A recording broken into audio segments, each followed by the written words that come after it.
suis Hermione Guidibi, Hermione épouse Guidibi. Je suis entrepreneur, je suis mère au foyer, je suis pasteur et beaucoup d'autres casquettes. J'ai l'honneur de parrainer donc cette soirée. Et merci déjà pour la confiance et merci aussi pour l'honneur placé en moi par les membres dirigeants de cette jeune chambre. J'ai jamais eu la grâce de militer dans la jeune chambre et dans d'autres associations, mais je crois que parlant de la jeune chambre, on le doit aussi en partie au feu Emmanuel Guidibi. Donc je l'ai hérité, je peux le dire. Je l'ai hérité de mon beau-père et de mon époux. C'est vrai que je n'ai pas eu la grâce de militer dans beaucoup d'associations, pas parce que les associations sont mauvaises, pas parce que rien de bon n'y fait, mais je n'ai pas le tempérament des protocoles. Donc, je n'ai pas l'habitude de rester coincée dans des protocoles. Ça ne me convient pas du tout. J'aime agir en toute liberté, comme je le sens, comme je le vois, comme je le crois. Et donc, j'ai compris humblement par cette capacité qui est en moi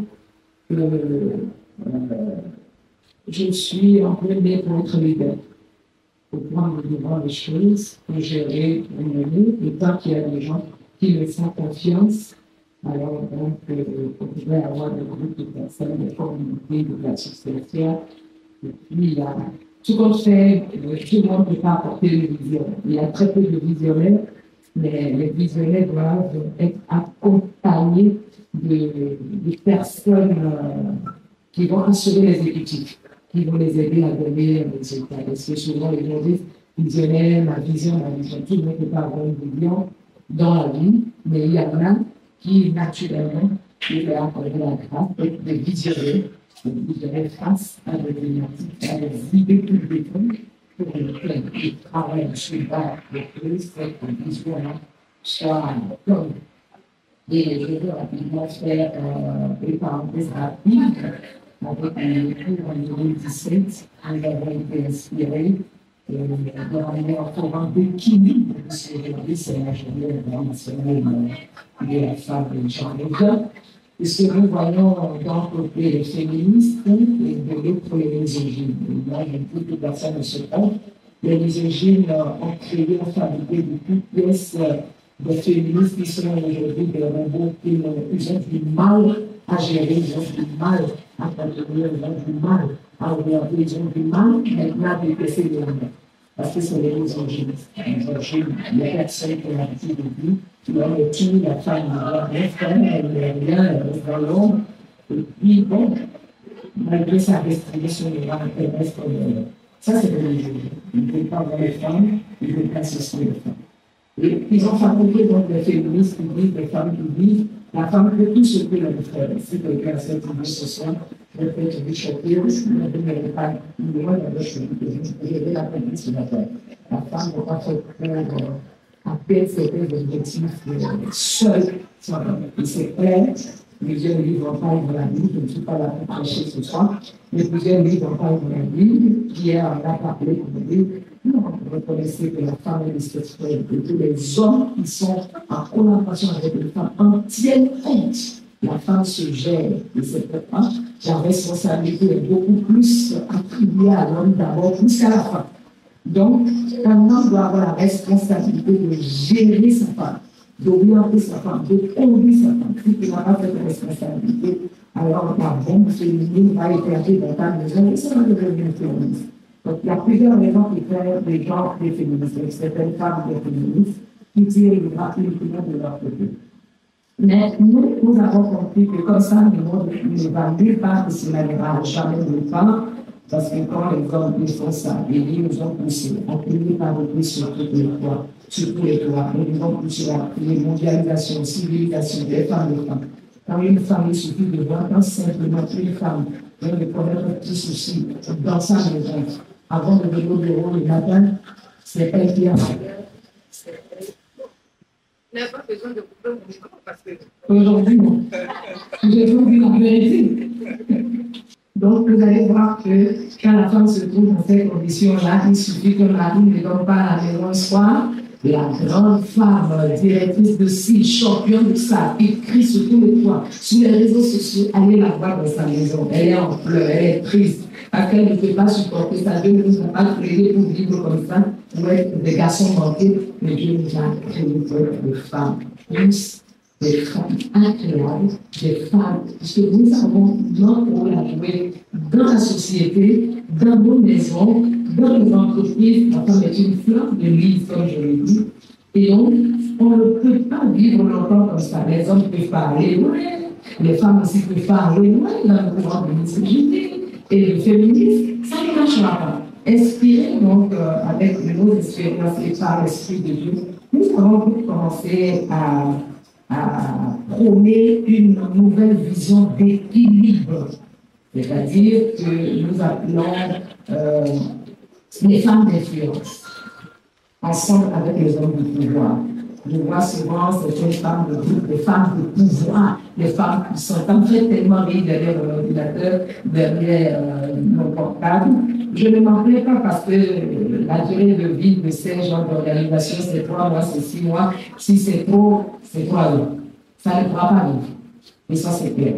Et donc, le courant que nous prenons dans le réseau international des femmes d'influence, nous ne sommes pas ces influences. Je vois que nous ne sommes pas uniquement des femmes ce soir. Si c'était uniquement des femmes, je n'accepterais pas de parrainer, je n'accepterais pas de venir parce que je ne fonctionne pas comme ça.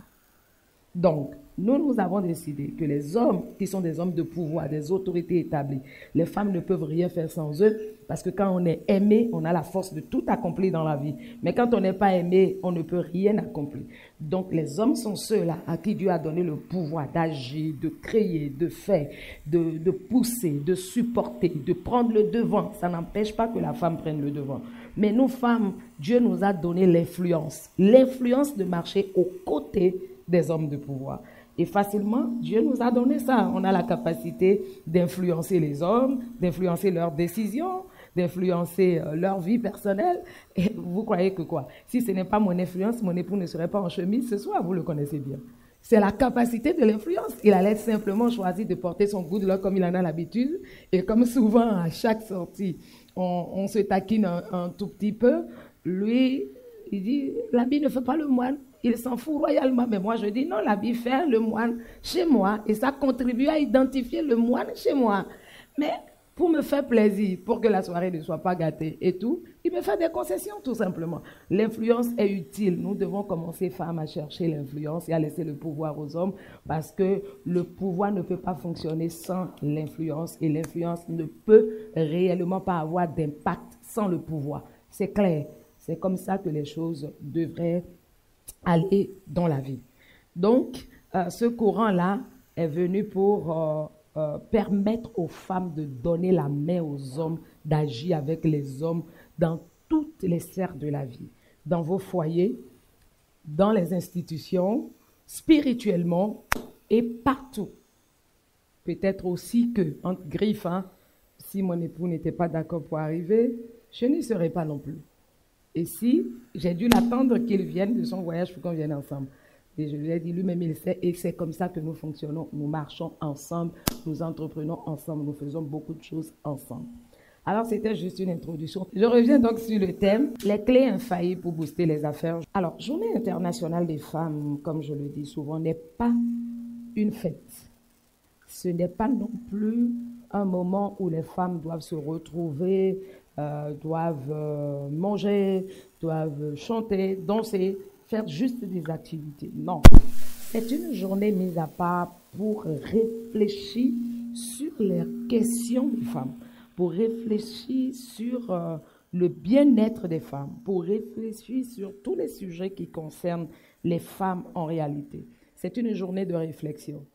Et si on n'a pas un objectif, si on n'a pas des idées à défendre, cette journée passe toujours inaperçue.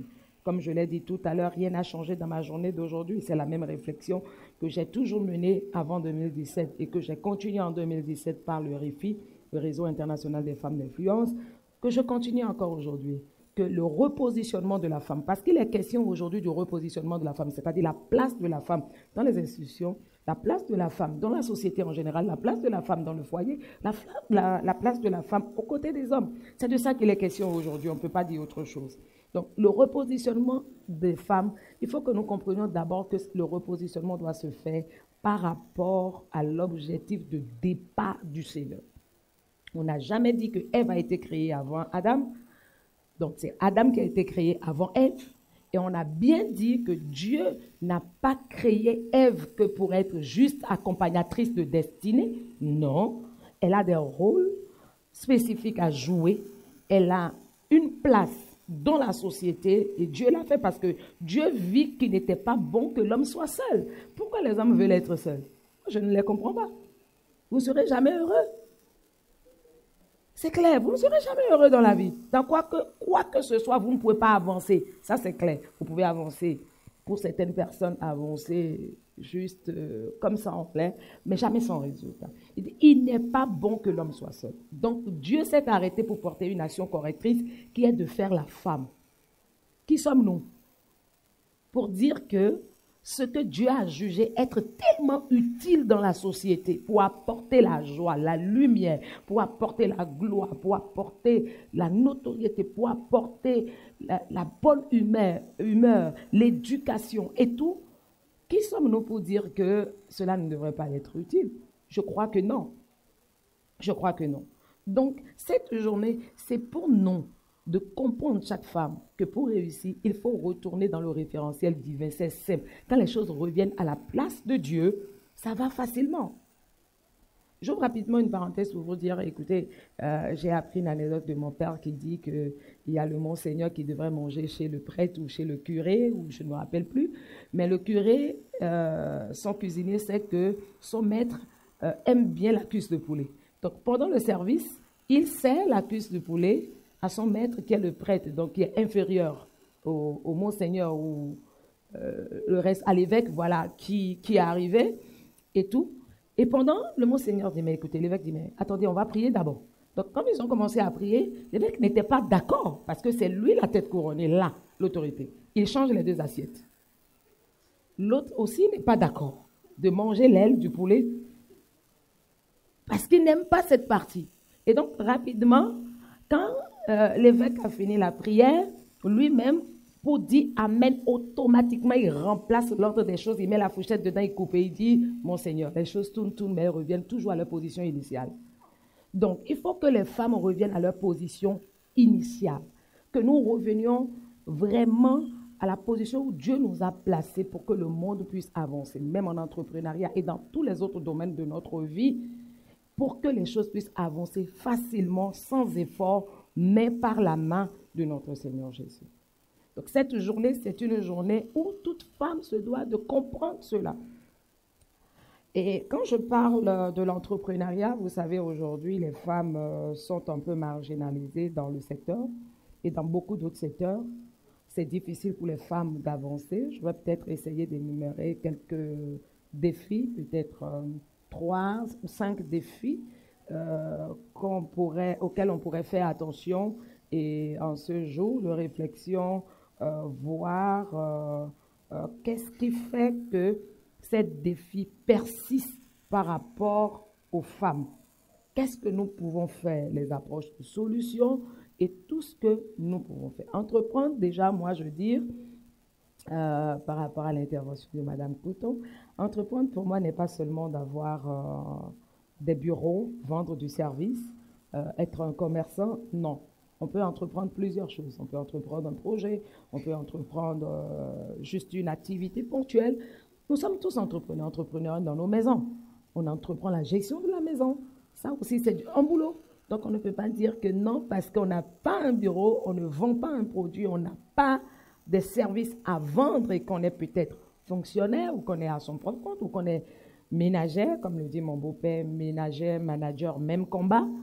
Il faut d'abord savoir comment entreprendre le bien-être de la maison, comment entreprendre l'organisation concrète de la maison pour éviter certaines dépenses à l'homme, à son époux et beaucoup d'autres choses. On peut entreprendre un plan de carrière. Ça aussi, c'est de l'entrepreneuriat. comment je fais dans 5 ans, dans 10 ans de projection de ma carrière, je vais atteindre quel niveau. On n'est pas à la fonction publique où on ne travaille pas dans une institution juste pour le plaisir de travailler. Qu'est-ce que je deviens 30 ans après, avant d'aller à la retraite? Je cours après quoi? Après quel but?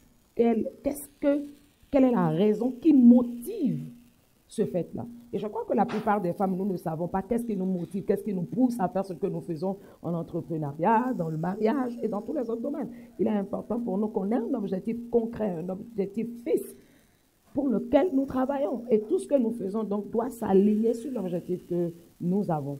Donc aujourd'hui, les femmes ne sont pas vraiment acceptées, on est stéréotypées dans l'entrepreneuriat. Non, ce n'est pas normal. Mais c'est vrai qu'on peut le faire. C'est un choix de vie.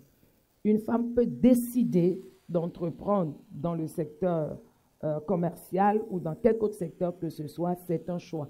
Et quand vous faites ce choix, vous devez vous organiser, vous préparer à tout ce qui va en découler et être honnête dans la vie de l'accepter. Vous ne pouvez pas décider de faire un choix alors que tout le monde vous dit votre choix aura-t-elle répercussion sur votre vie de couple, sur votre vie personnelle et autres, que vous choisissez de faire ça et puis après dire que ça ne va pas et que les gens autour de vous ne vous aident pas. Parce que je crois cette année, il est question d'investir sur les femmes. Au moins qu'ils ont parlé d'investissement. C'est pourquoi je me suis intéressée un peu à la journée cette fois-ci. Parce que quand on parle de droits de femmes, je dis, les femmes, elles ne m'aiment pas pour ça. Mais c'est la vérité, elles rougissent les yeux, mais elles ne les cassent pas. Je leur dis, mais écoutez, on ne revendique pas ces droits quand réellement on a pris soin de faire ses devoirs. Quand vous avez bien fait vos devoirs, vous n'avez pas de droit à réclamer. Ça coule comme de l'eau.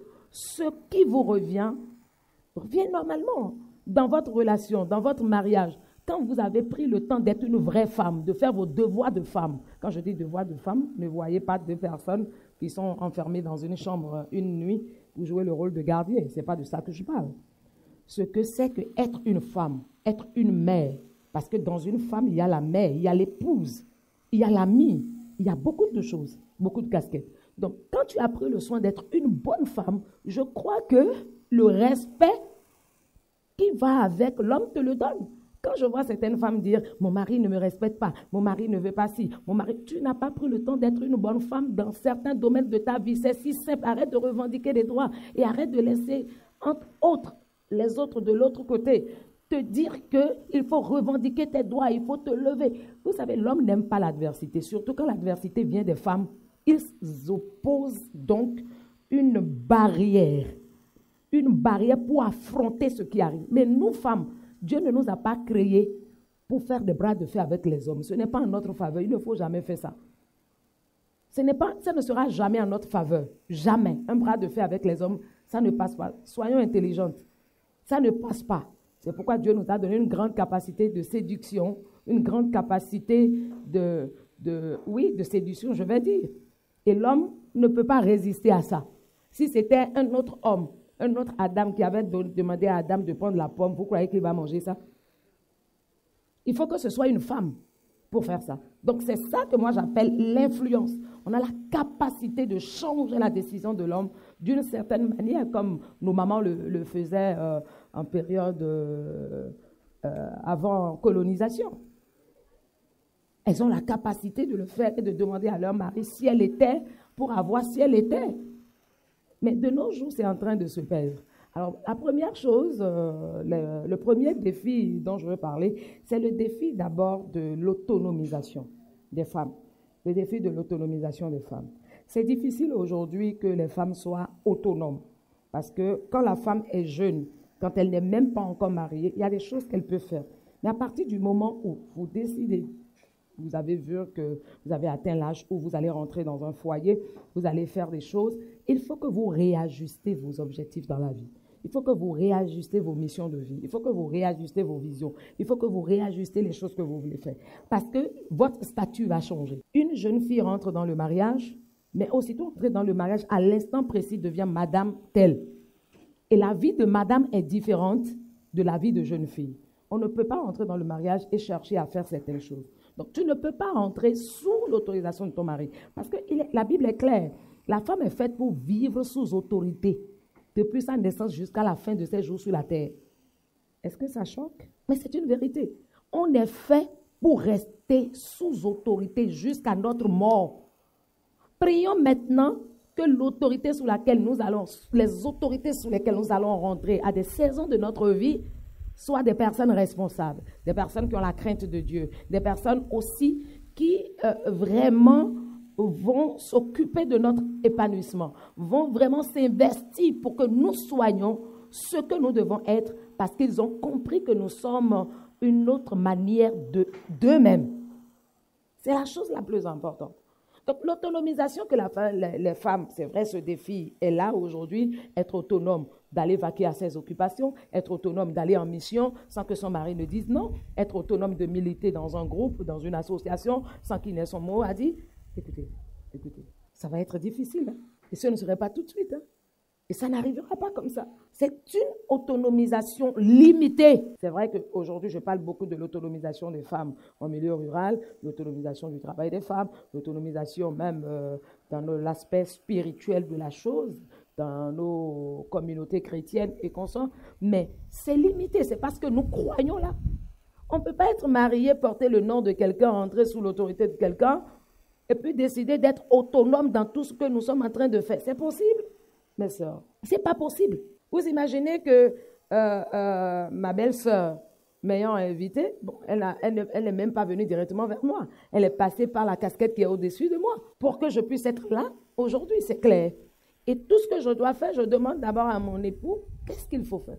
Dans ce défi d'autonomisation, il faut donc que nous comprenions que quand notre statut change, tout change. Quand notre position change, notre statut change. Et que nous devons réadapter nos plans par rapport à notre statut actuel. Parce que, écoutez, l'autonomisation va être difficile parce que la femme, quand elle se marie, aussitôt, ses affaires, tout est là, tout passe au ralenti. Tout passe au ralenti. Et déjà, quand tu portes une grossesse, un matin, tu es de bonne humeur, 5 minutes après, tu es de mauvaise humeur. 10 minutes après, tu as envie de dormir toute la journée. 15 minutes après, tu commences à refouler les choses. Ça commence à sortir. Donc, ça te limite, que tu le veuilles ou non. Je dis souvent aux femmes, quand vous rentrez dans le mariage, le mieux à faire pour vous, c'est de faire certaines choses et de laisser le temps de finir vos maternités, si vous pouvez, avant de commencer à faire certaines choses. Parce que la question qui revient souvent, c'est comment vous arrivez à concilier votre vie professionnelle, votre vie spirituelle, votre vie d'épouse et beaucoup d'autres choses. Je leur dis, mais écoutez, mon aîné, je ne sais plus trop quel âge elle a, elle doit avoir 26 ou 27 ans. Je n'ai plus de bébé à la maison. Je n'ai plus le temps d'allaiter quelqu'un. Je n'ai plus le temps de penser à ci ou de penser à ça. Et quand elle est une jeune femme, quand elle a commencé à grandir, nous avons pris le soin de l'éduquer. Toi, tu vas à l'école de tes frères et de tes sœurs. C'est toi, tu vas payer la scolarité. Quand on a besoin d'un numéro de quelqu'un qu'on doit appeler, c'est ton numéro qu'on doit appeler parce qu'on est déjà en train de la former à gérer sa vie de femme de demain. Heureusement pour elle, parce que mariée aujourd'hui, elle comprend ce qu'elle doit faire. Et moi, je ne peux pas demander, viens déposer ton bébé chez moi pour sortir. Chez qui? Tu sais le genre de mère que tu as. Je ne permettrai pas cela.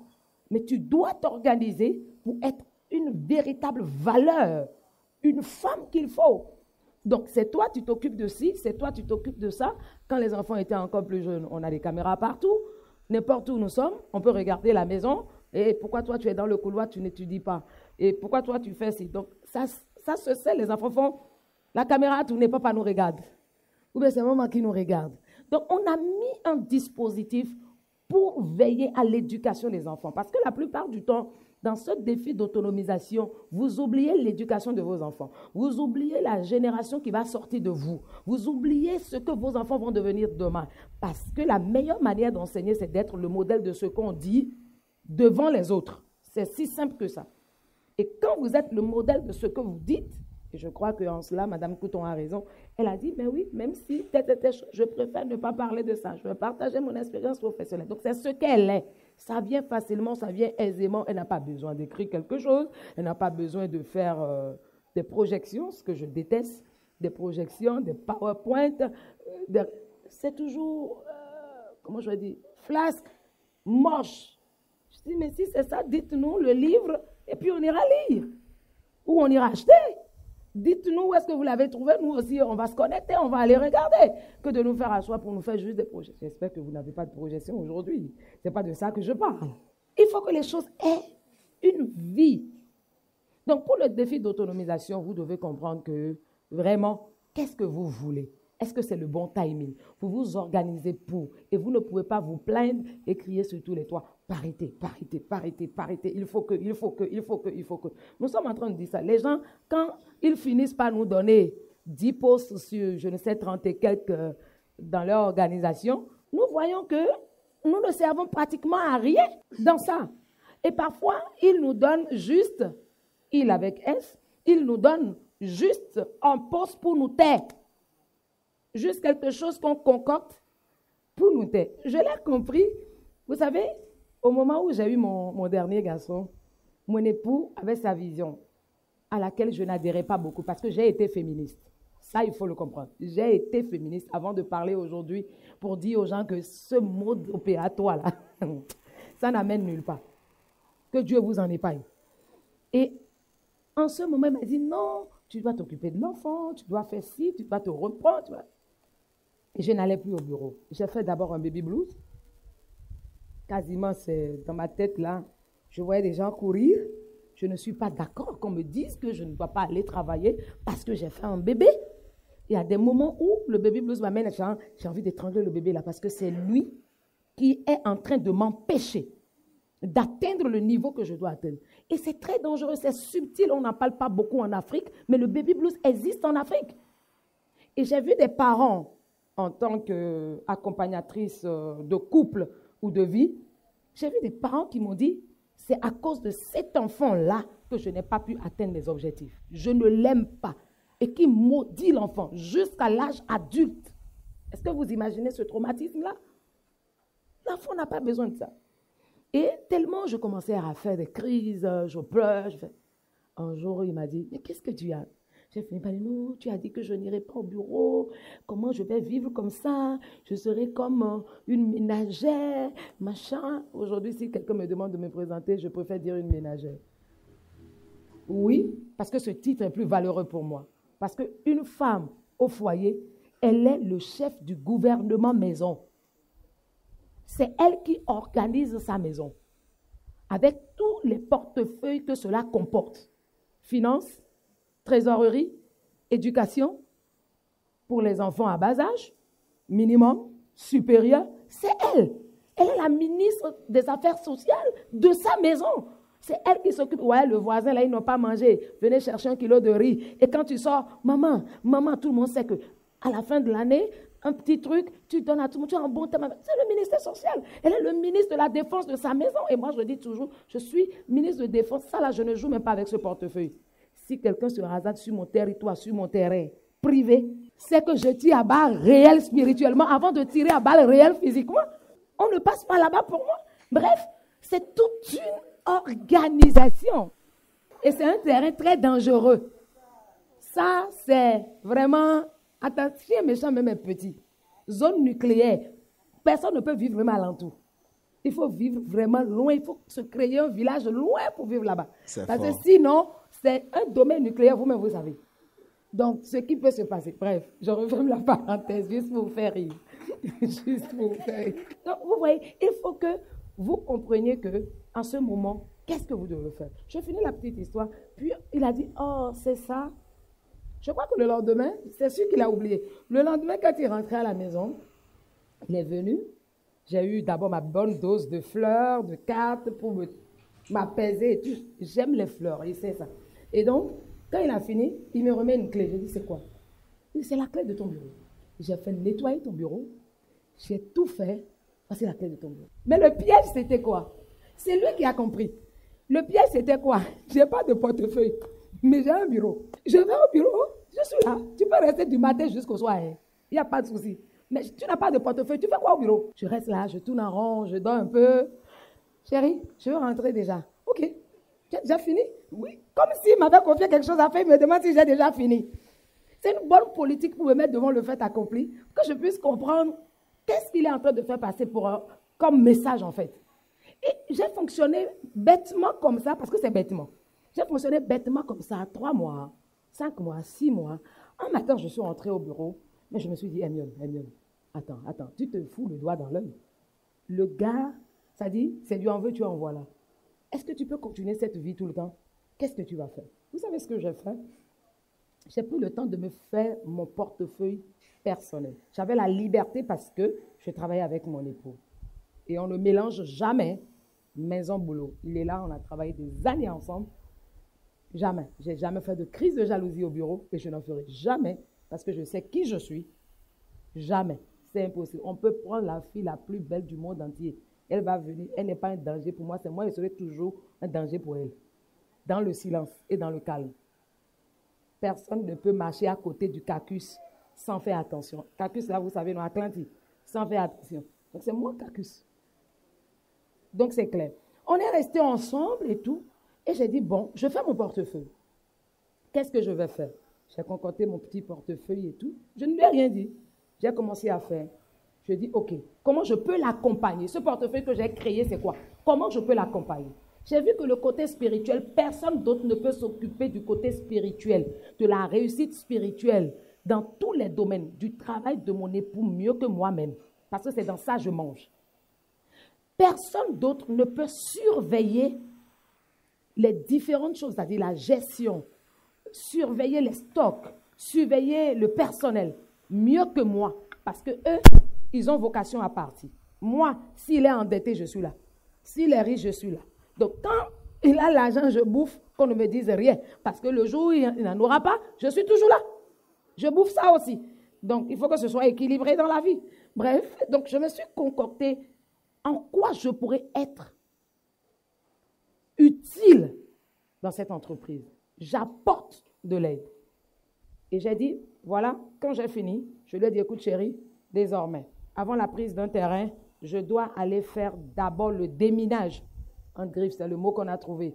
Aller prier sur le terrain, les défis spirituels qui sont sur le terrain, parce qu'on est au Bénin, et vous savez qu'on est au Bénin. Il y a toujours des défis spirituels attachés à un terrain. Je prie. Maintenant, deuxième chose que je vais faire, pour aller faire le recouvrement, donnez-moi la liste des clients qui vous doivent. Moi, je vais prier pour que Dieu les bénisse. Et quand Dieu va les bénir, ils vont venir payer l'argent. Et je vais suivre ça. Voilà ce que je fais. Bref, c'est des choses comme ça. Pour certaines femmes, ce n'est rien. Ça, là, je ne fais rien. Mais non, c'est important. Et j'ai vu combien de personnes ont pu payer, de recouvrement j'ai eu à faire par ce système-là. J'étais là pour gérer les conflits. Quand un client vient, et puis c'est lui qui est en train de crier dans les couloirs, on ne peut pas entendre, on ne peut pas respirer. Amenez-le dans mon bureau. Je vais le calmer, gentiment. Parce qu'au moins, il sait qu'il a parlé avec un responsable.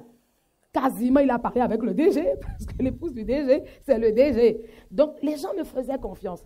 Et c'est ce que j'ai fait pour l'aider, en fait, dans ce qu'il est en train de faire. Donc, en matière de défis liés à l'entrepreneuriat, il faut que nous comprenions, deuxième chose après l'autonomisation, que nous avons besoin d'aller dans un terrain ou dans un secteur qui nous offre au moins la liberté de faire les choses comme il faut, de manœuvrer comme il faut. Tout le temps que j'ai travaillé avec mon époux, quand 18h30 sonne, c'est fini, je dois aller faire la cuisine. Je passe d'une heure à une autre, je change de casquette, de titre, tellement que mes collaborateurs aussi me disent souvent, mais comment vous arrivez? Je dis, oui, j'y arrive, parce que dans ma tête, c'est clair. Ici, je suis la DGA, là-bas, je suis l'épouse, et puis on se taquine. Monsieur le PDG, madame, votre épouse vous attend à la maison. Ou parfois, lui-même, il me dit, pasteur Hermione, faites tous vos projets, mais mon épouse doit être disponible tel jour. Donc, j'en tiens compte, la liberté. La troisième chose par laquelle je vais finir, parce que je n'aurai plus le temps de définir les 5 défis, certainement, on aura la grâce de se retrouver une autre fois pour en parler. C'est l'équilibre, et je tiens à ça, l'équilibre vie personnelle, vie professionnelle. Tout le problème des femmes est là. C'est le vrai défi aujourd'hui que doivent relever les femmes entrepreneurs qui veulent réussir. Vous allez voir, quand elles arrivent à un certain niveau dans leur vie, quand elles arrivent à des positions très élevées, regardez, elles n'ont plus de foyer. Certains hommes dans cette nation ont accepté d'être une vitrine le temps que madame quitte la position de ministre. Et juste après la position de ministre dans le gouvernement, monsieur est parti. C'était juste une vitrine, le temps qu'elle finisse. Ça veut dire qu'en accédant à ça, elle a perdu tout ce qui pouvait faire son honneur. Et je crois que si peut-être cette personne, cette femme-là, je ne vais pas appeler de nom, a pu atteindre ce niveau, c'est à cause du fait qu'elle soit peut-être, elle a le statut d'une femme, d'une épouse qui est aux côtés d'un homme, qui s'occupe parce que responsabilité, sens de responsabilité marche avec entrepreneuriat. Ça, c'est clair, et avec beaucoup d'autres choses dans la vie. Si vous n'avez pas le sens de responsabilité, ce n'est pas possible. C'est pour ça, d'ailleurs, qu'on lui a fait confiance. On se dit, quelqu'un qui peut gérer une maison, qui peut gérer ci, qui peut gérer ça. Parfois, il y a certaines femmes, hein, le type d'homme que vous avez épousé et que vous avez la paix, et pendant un certain nombre d'années, c'est ça qui fait que les gens vous poussent à un niveau donné. Parce qu'on se dit, pour gérer ça, là, sans que ça ne pète, jusque-là, elle a quelque chose. Il y a quelque chose qui est en elle. Et on peut exploiter cette chose. On peut recevoir cette chose. Donc, ne soyons pas juste des femmes qui veulent paraître. Parce qu'on n'a pas besoin... quelqu'un me disait, je crois, la semaine dernière, « Ah, Madame Guidibi, on vous suit sur les réseaux sociaux pour tout ce que vous faites. Tout ce que vous faites, entrepreneuriat, vie spirituelle, vie sociale. Vous êtes tellement... Je me demande, à quel moment vous faites toutes ces choses-là? Ah, vous avez besoin qu'on vous pousse à une position de... Je ne voulais même pas dire la position qu'elle a dit de ce pays. J'ai dit, j'en ai pas besoin. Et on n'a pas besoin d'atteindre forcément là-bas avant d'être utile pour sa nation, avant d'être utile pour les gens autour de soi. Si tu montres que, tu démontres, et c'est ça ce que je voulais vous dire par rapport à l'exemple que j'ai donné, c'est-à-dire que j'ai démontré à mon époux que je peux l'aider, que je peux être utile, que je peux travailler sans que cela ne pose un problème sur notre vie. Mais après, il faut dire que plus vous évoluez, plus les défis changent, plus vous allez devoir faire des concessions, vous allez devoir accepter certaines choses. Peut-être certaines choses que vous faisiez au début de votre mariage, qui étaient bien, vous avez de l'enthousiasme, de la force, et vous le faites à un moment donné dans votre vie, quand l'âge avance ou que vous arrivez à un autre level de votre vie entrepreneuriale et consorts, il y a des choses que vous ne pouvez plus faire. Même si vous avez envie de forcer, de faire, vous ne pouvez réellement plus faire. Alors là, si l'homme n'accepte pas, vous ne pouvez plus monter d'un pas. Vous seriez coincé dans un gouffre. Donc, l'équilibre vie professionnelle, vie personnelle, je vais juste dire vie personnelle parce que dans vie personnelle, je mets vie maritale, je mets vie de mère, je mets tout ce qui a rapport avec les autres aspects de notre vie dedans. Il faut qu'il y ait d'équilibre. S'il n'y a pas d'équilibre, ce n'est pas normal. Est-ce que vous imaginez que ce défi-là a poussé beaucoup de personnes au divorce? Beaucoup de personnes au divorce. Le pauvre enfant qui est né, qui est votre relève de demain, qui est la suite de la vision que vous êtes, qui est la suite de la personne que vous êtes, cette personne qui va prôner, votre héritier, qui va prôner les visions, les combats que vous êtes en train de faire dans votre vie, le bébé, vous imaginez, le bébé à 2 mois, on reprend le travail. Chère sœur, le bébé à 2 mois, on reprend le travail. J'ai été fonctionnaire. Et après, j'ai eu la grâce de demander une mise en disponibilité, de partir. Oui. Et j'ai renouvelé 1 an après. Je leur ai dit, quand j'étais partie renouveler la 2e année, j'ai dit, c'est une manière de vous dire au revoir. Ne m'attendez pas. Je ne reviendrai pas parce que cette vie-là, je suis fatiguée de ça. Je ne veux plus vivre ça. D'autres ont trouvé que j'étais malade, de laisser mon poste à la fonction publique là où j'étais, qui était superbement bien, pour entrer peut-être dans une vie simple, comme mon père le dit, pour aller travailler dans les baraques de rue. J'ai dit, papa qui ne risque rien n'a rien. Ça, c'est une phrase que j'ai tirée de mon époux, qui a fait un déclic dans ma tête. Qui ne risque rien n'a rien. Laisse-moi aller travailler dans la baraque de rue. Et on verra, on va parler peut-être 5 ans après, 6 ans après, 10 ans après. On va reparler de la baraque de rue. Mais aujourd'hui, quand je vais chez lui, il me salue, il est fier. Ah ouais, je suis fier de ce que tu es.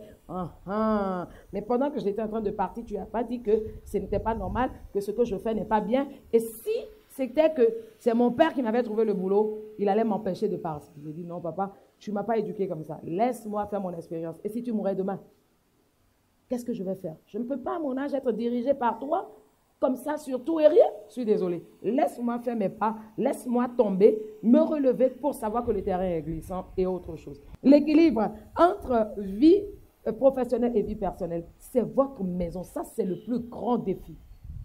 On peut s'organiser, je suis d'accord. Oui, c'est ce que je conseille souvent aux femmes aussi de s'organiser. Mais l'autre chose, est-ce que votre partenaire, votre moitié, parce qu'on dit l'homme quittera son père et sa mère, il s'attachera à sa femme. Les deux deviendront une seule chair.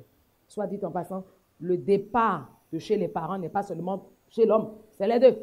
Mais c'est vrai que même si tous les deux, physiquement, humainement, on se déplace, c'est que la femme est toujours dans sa maison paternelle, dans sa tête. J'ai suivi un débat, excusez-moi, de timbrer à la télé la dernière fois. Je dis, mais quelles sont ces conneries-là? Quelles sont ces conneries-là? La femme a toujours ses parents dans sa tête. Ah, la belle-mère ne peut pas venir dans mon foyer. Dites tout ce que vous voulez. Ce n'est pas le débat de ce soir. Je suis entièrement d'accord. Mais pourquoi ta mère doit arriver? Si la mère de l'homme ne peut pas venir dans le foyer, elle n'a rien à dire, elle est étrangère. Toi, qu'est-ce que ta mère vient chercher? Pourquoi c'est ta mère qui doit laver le bébé? Elle est plus mère que l'autre? Non. Non. Les femmes sont à la base des problèmes des femmes. Parce que nous ne sommes pas intelligentes à des moments donnés. Donc, le défi de l'équilibre est très important. Est-ce que l'homme que vous avez épousé, son idéal était d'avoir une épouse qui ressemble à ça? Le problème est là. Moi, je pense que pour régler déjà ces défis, l'approche de solution, surtout sur la question de l'équilibre, c'est avant qu'on ne se mette ensemble. Deux personnes, Amos 3.3 dit, excusez-moi, je suis un pasteur, je ne peux que dire ça.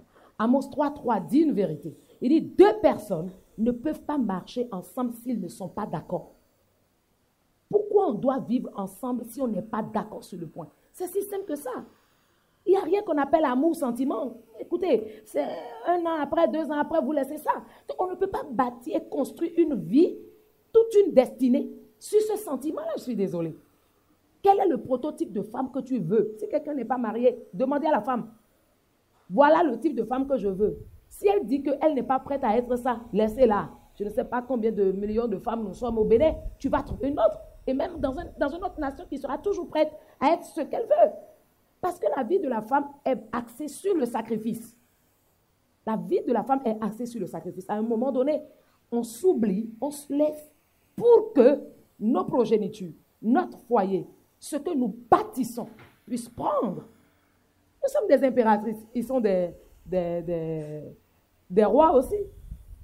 C'est normal. Donc, pour cet équilibre, est-ce que l'homme veut? C'est la première question. Est-ce qu'il est prêt pour ça? Est-ce qu'il est prêt à faire ce sacrifice? Deuxième chose, dans cet équilibre, est-ce que vous voulez faire vos enfants avant de rentrer en entrepreneuriat ou bien vous voulez rentrer en entrepreneuriat et ne pas avoir d'enfants? Il faut dire, parce qu'il ne sert à rien de se marier pour avoir des pilules dans son sac à main, pour avoir des pilules dans son placard et que nos mamans, derrière, qu'elles ne nous aident pas, nous disent, ton premier mari, c'est ton travail. Excusez-moi, mais j'ai envie, si c'est maman qui dit ça, si c'était des enfants, j'ai envie de leur donner une bonne baffe. Ton premier mari, c'est ton travail. Je vous ai déjà dit, je ne suis pas féministe. J'ai quitté ça là-bas il y a longtemps. Il n'y a rien dedans. J'ai des séquelles de ça sur mon corps, dans ma vie, dans ma destinée. Et je ne peux plus permettre que quelqu'un d'autre prenne le même chemin pour aller échouer là où j'avais échoué. Ce n'est pas évident que vous relevez là où moi j'ai échoué. Ce n'est pas évident. Alors, donc, je ne veux pas que ça se répète. Ton premier mari, je suis désolée. Ce que le mari fait, le travail ne fait pas.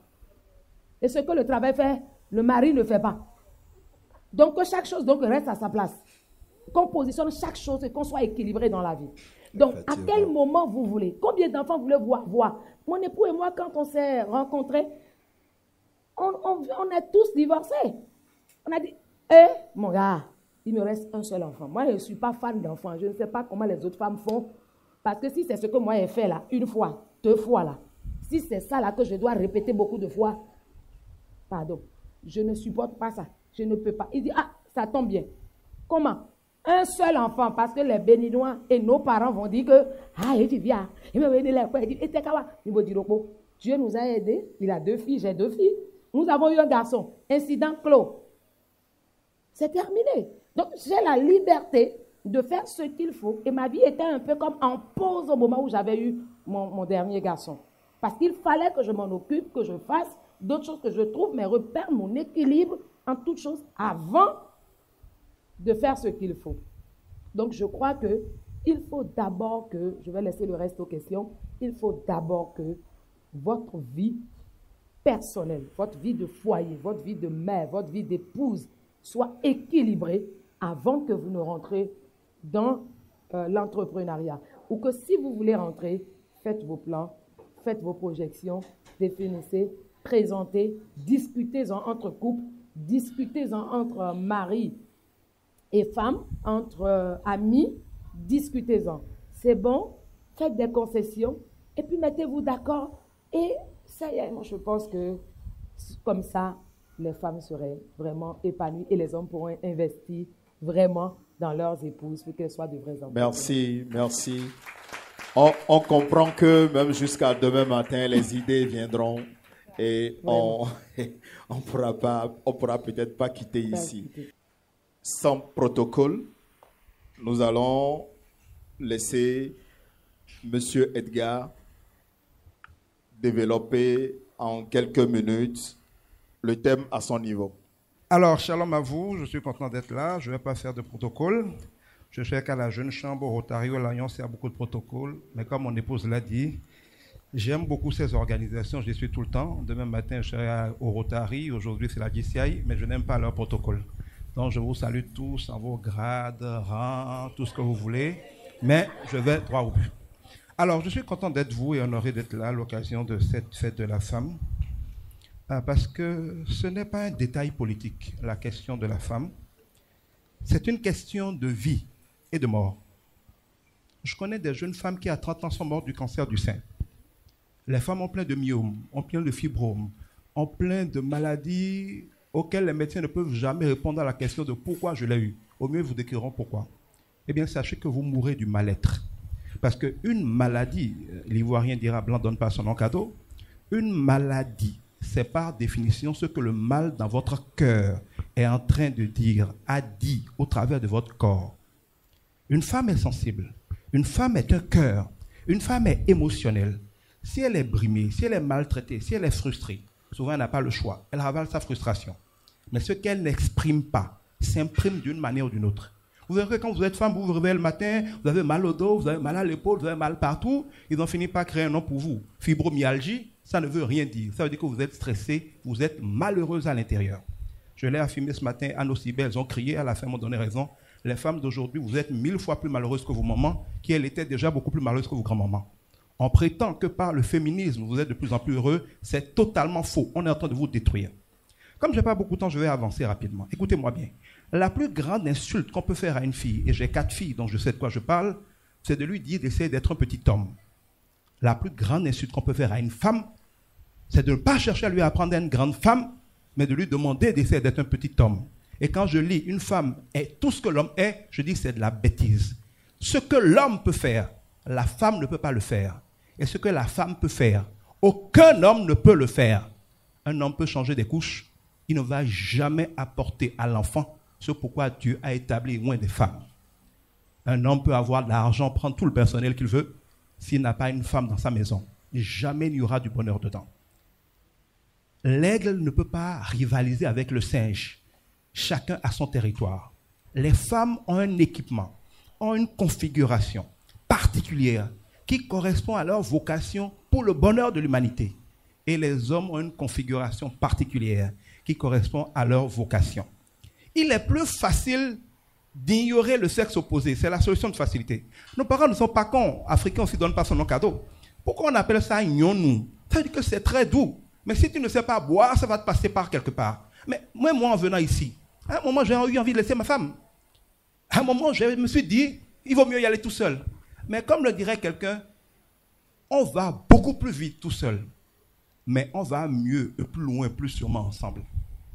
Les femmes, Dieu les a créées avec quelque chose qui est indispensable pour que l'homme atteigne sa gloire.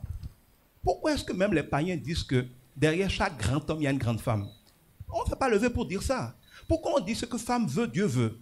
Parce que quand vous faites bien le calcul, on ne peut jamais être complet et accomplir ce qu'on doit accomplir si on n'a pas à côté de soi cette moitié qui compense vos faiblesses. Parce que dans chaque homme, il y a un potentiel, mais il y a des faiblesses que seule la femme que Dieu lui a destinée va boucher pour qu'il atteigne son plein potentiel. Et l'inverse est vrai. Chaque femme est un jardin qui peut fleurir et montrer les plus belles fleurs. Je dis souvent à certaines personnes, Quand vous divorcez avec quelqu'un et que vous le revoyez, par exemple, vous aviez un mauvais mari, vous divorcez, vous mettez avec l'homme qui connaît votre valeur, son ancien mari se dira que ce n'est pas la femme qu'il a connue. Ça. Les gens qui la connaissaient diront, ce n'est pas la femme que j'ai connue. Parce qu'une femme est un jardin. Si vous l'entretenez, vous allez cueillir beaucoup de belles fleurs, ce sera toujours parfumé. Mais si vous semez des cactus de la frustration, vous récolterez souvent l'enfer. Donc ce n'est pas vrai que les femmes doivent jamais valoir les hommes. Pas plus que les hommes ne doivent valoir les femmes. Chacun doit découvrir pourquoi il est configuré et exceller dans son couloir. Quand vous demandez à une femme de commencer à se battre comme un homme, elle le fera. Mais ce n'est pas son naturel. Elle rentre frustrée, fatiguée, aigrie, meurtrie, découragée. Et ce mal-être-là va se manifester par des maladies qui vont la tuer à petit feu. Et comme elle a déjà dit, regardez, plus une femme va monter à un certain niveau professionnel, plus elle va le faire au sacrifice de sa famille, elle va le faire au sacrifice de son couple. Le problème, c'est que vient une heure. La politique, le pouvoir, c'est par définition éphémère. Quand les projecteurs s'éteignent, les femmes se trouvent seules. Et là, elles se suicident. On ne sait pas pourquoi elles s'est suicidée, mais parce que derrière les projecteurs, la femme aura toujours une faim d'être aimée, d'être chérie, d'être soutenue, d'être appuyée. Elle a besoin de ça pour se sentir bien. Tout l'or du monde, tout le pouvoir du monde, tout l'argent du monde ne rendra jamais une femme heureuse. Elle va commencer par payer des gigolos, mais rapidement, ça ne lui suffira pas. À un moment ou à un autre, elle sera frustrée. Et c'est pareil pour un homme. Il faut que chacun de nous, sachant que Dieu n'est pas bête, découvre quel est son rôle et le joue bien. Alors, il sera épanoui et va être un catalyseur du succès de l'équipe que nous formons ensemble. Mon thème, il y en a deux en réalité. Le premier, c'est de savoir un peu quels sont les défis spécifiques que doivent relever les membres d'un couple, donc homme comme femme, dont la femme a des ambitions. Hermione a commencé à en parler. Il faut savoir ce qu'on choisit. Si vous êtes une femme que votre mari a connue comme Anne Griffe, excusez-moi, une petite villageoise, comment dire Runukouan. Et, parce que vous savez, Dieu a créé les hommes pour vouloir être les chefs. C'est comme ça tout homme, même un petit garçon. Il est configuré pour être le héros, pour être le dominateur, pour être le mal. Et il veut une femme qui reconnaisse et qui lui rappelle qu'il est le mal. Et d'ailleurs, plus vous rappelez à l'homme qu'il est le héros, moins il s'en soucie et plus il s'en fout. Plus vous essayez de contester ça, plus vous brimera, vous bloquera, vous neutralisera, vous créera des problèmes, sera rigoureux pour vous rappeler que c'est lui le maître. Aucune femme intelligente ne conteste l'autorité de son mari. Elle, quasiment, le saoule en lui donnant le pouvoir, tellement que lui-même, à un moment, est fatigué, le lui redonne. La femme a été équipée pour exercer de l'influence. C'est pour ça que les femmes dans les royaumes n'avaient aucun pouvoir. Mais personne n'est con. Les rois ne font que ce que la femme ou leur femme préférée ou la femme avec laquelle ils ont dormi cette nuit-là veut. Parce que quand une femme s'humilie, se calme, elle fait faire aux hommes ce qu'elle veut. Quand elle se bat, elle perd son temps, elle rentre dans des guerres inutiles, les féministes lui racontent des bêtises et elle finit toujours par pleurer. Et vous verrez que quand un couple se sépare, 2 jours après, l'homme a oublié, il refait sa vie. La femme, pendant 10 ans, elle pleure, elle ne se relève jamais. Il faut en tirer des leçons. Donc, il faut que, quand vous voulez vous mettre ensemble, comme Hermione l'a dit, souvent on ne parle que de sexe, parlez de l'avenir. Est-ce que vous vous voyez comme un couple qui va dans un certain sens? Est-ce que c'est un couple où l'homme veut sa femme tout le temps à la maison? Il y a des hommes comme ça. Puis ça ne vous plaît pas refuser dès le début? Ou est-ce que, comme moi par exemple, je ne peux pas imaginer, comme je l'ai dans mon premier mariage, une femme transparente, qui n'a aucune ambition, qui ne fait rien. Je me rappelle, pour la petite histoire, je ne l'ai même jamais racontée. Un jour, je faisais une conférence. C'était à Cerco. Mon ex-épouse est arrivée. Ma mère est arrivée parce que mes parents m'ont habitué à me soutenir dans mes activités. J'ai fait la conférence. On n'était pas encore mariés. Mon épouse est venue. Mon ex-épouse. À la fin, ma mère m'a dit, Gaga, tu es sûr que cette femme-là, tu peux marcher avec elle? Elle n'a aucune ambition. Celle-là peut être ta femme? Je ne comprenais pas. Quand on a le sentiment, alors qu'un sentiment, c'est un ressenti qui ment, on n'a aucun discernement. Ma mère avait déjà compris que quelqu'un me connaît. Oui, par définition, un sentiment, c'est un ressenti qui ment. Un coup de foot, c'est une bêtise. Quand il y a un coup de foot, c'est beaucoup de bruit, c'est un éclair et ça s'arrête là. Vous n'en verrez pas deux. Et quand vous tombez amoureux, vous allez vous faire mal parce que toute personne qui tombe va se faire mal. Et si vous êtes fou amoureuse, vous êtes folle parce que tous les fous se baladent nus. Ça veut dire que quelque chose ne va pas. Donc tous les mots que vous employez pour décrire cette forme d'amour-là révèlent une forme d'amour qui va faire mal. Il n'y a pas de mal, il n'y a pas de surprise parce que vous avez mal. On ne bâtit pas un couple sur l'amour-sentiment. on le baptise sur l'amour commandement. C'est une manière de se comporter. C'est une sagesse, c'est des principes qui viennent se greffer sur le sentiment pour faire quelque chose. Entendez-vous, pour que je sois bref, sur le genre de vie que vous voulez.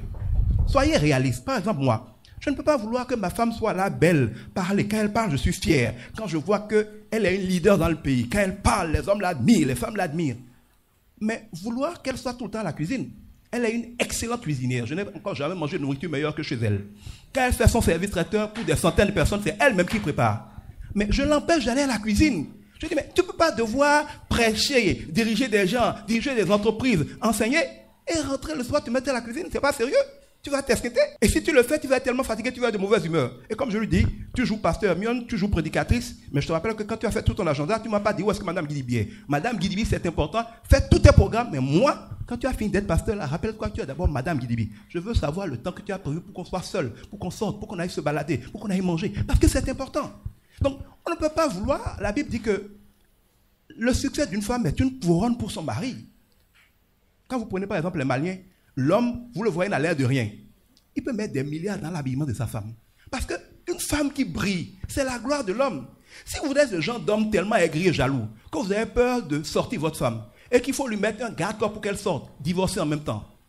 Parce que si vous ne pouvez pas avoir l'assurance que votre femme vous aime, non pas parce qu'elle est contrainte, mais parce qu'elle a eu le choix et qu'elle vous a préféré, vous êtes déjà malheureux.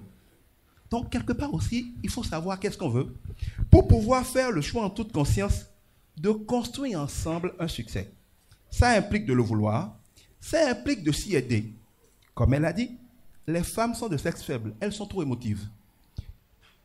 Elles sont capricieuses. Au gré de leurs hormones, elles sont, en tout cas, compliquées. Elle va avoir son placard plein d'habits, mais tu ouvras le mois et te dit qu'elle ne sait pas quoi porter et te mettra en retard de 2 heures de temps parce qu'elle est en train d'essayer des tenues, ou alors qu'elle a des placards tellement pleins d'habits que toute la maison, toute la chambre, qui est pourtant grande, est remplie d'habits. Elle va dire qu'elle n'a pas de tenue, il faut qu'elle trouve en urgence une couturière pour coudre une tenue, et elle va se stresser de ne pas trouver la couturière alors qu'elle a tellement d'habits dans tous les placards et dans le sol qu'elle ne peut plus marcher. Bon, alors, quand c'est comme ça, si tu n'es pas un homme, tu te stresses. Si tu es un homme, tu sais que les femmes sont comme ça. C'est comme ça que Dieu les a créées. Mais il dit, gérez-les. Parce que si vous arrivez à les gérer, vous allez en profiter. Si vous n'arrivez pas à les gérer, vous allez les mettre de côté. Ça paraîtra simple, mais vous aurez mis de côté quelque chose. Et je crois que le couple est une école de leadership. Ce n'est pas pour rien que celui qui ne peut pas gérer un couple et être heureux ne peut pas être président de la République. Mais si tu ne peux pas gérer ta femme et pouvoir la gérer dans le bonheur sans dictature, tu ne peux pas gérer un pays. Il faut savoir qui vous épousez. L'homme comme la femme doivent se choisir selon leurs ambitions. Doivent faire les concessions qu'il faut dans l'organisation pratique. Si votre femme doit être ménagère, moi elle a oublié de le dire, à un moment je l'ai salariée. Parce que la femme ménagère, elle est quoi? Elle est blanchisseur, elle est parfois jardinier, elle est répétiteur, elle est cuisinière, elle est quoi encore?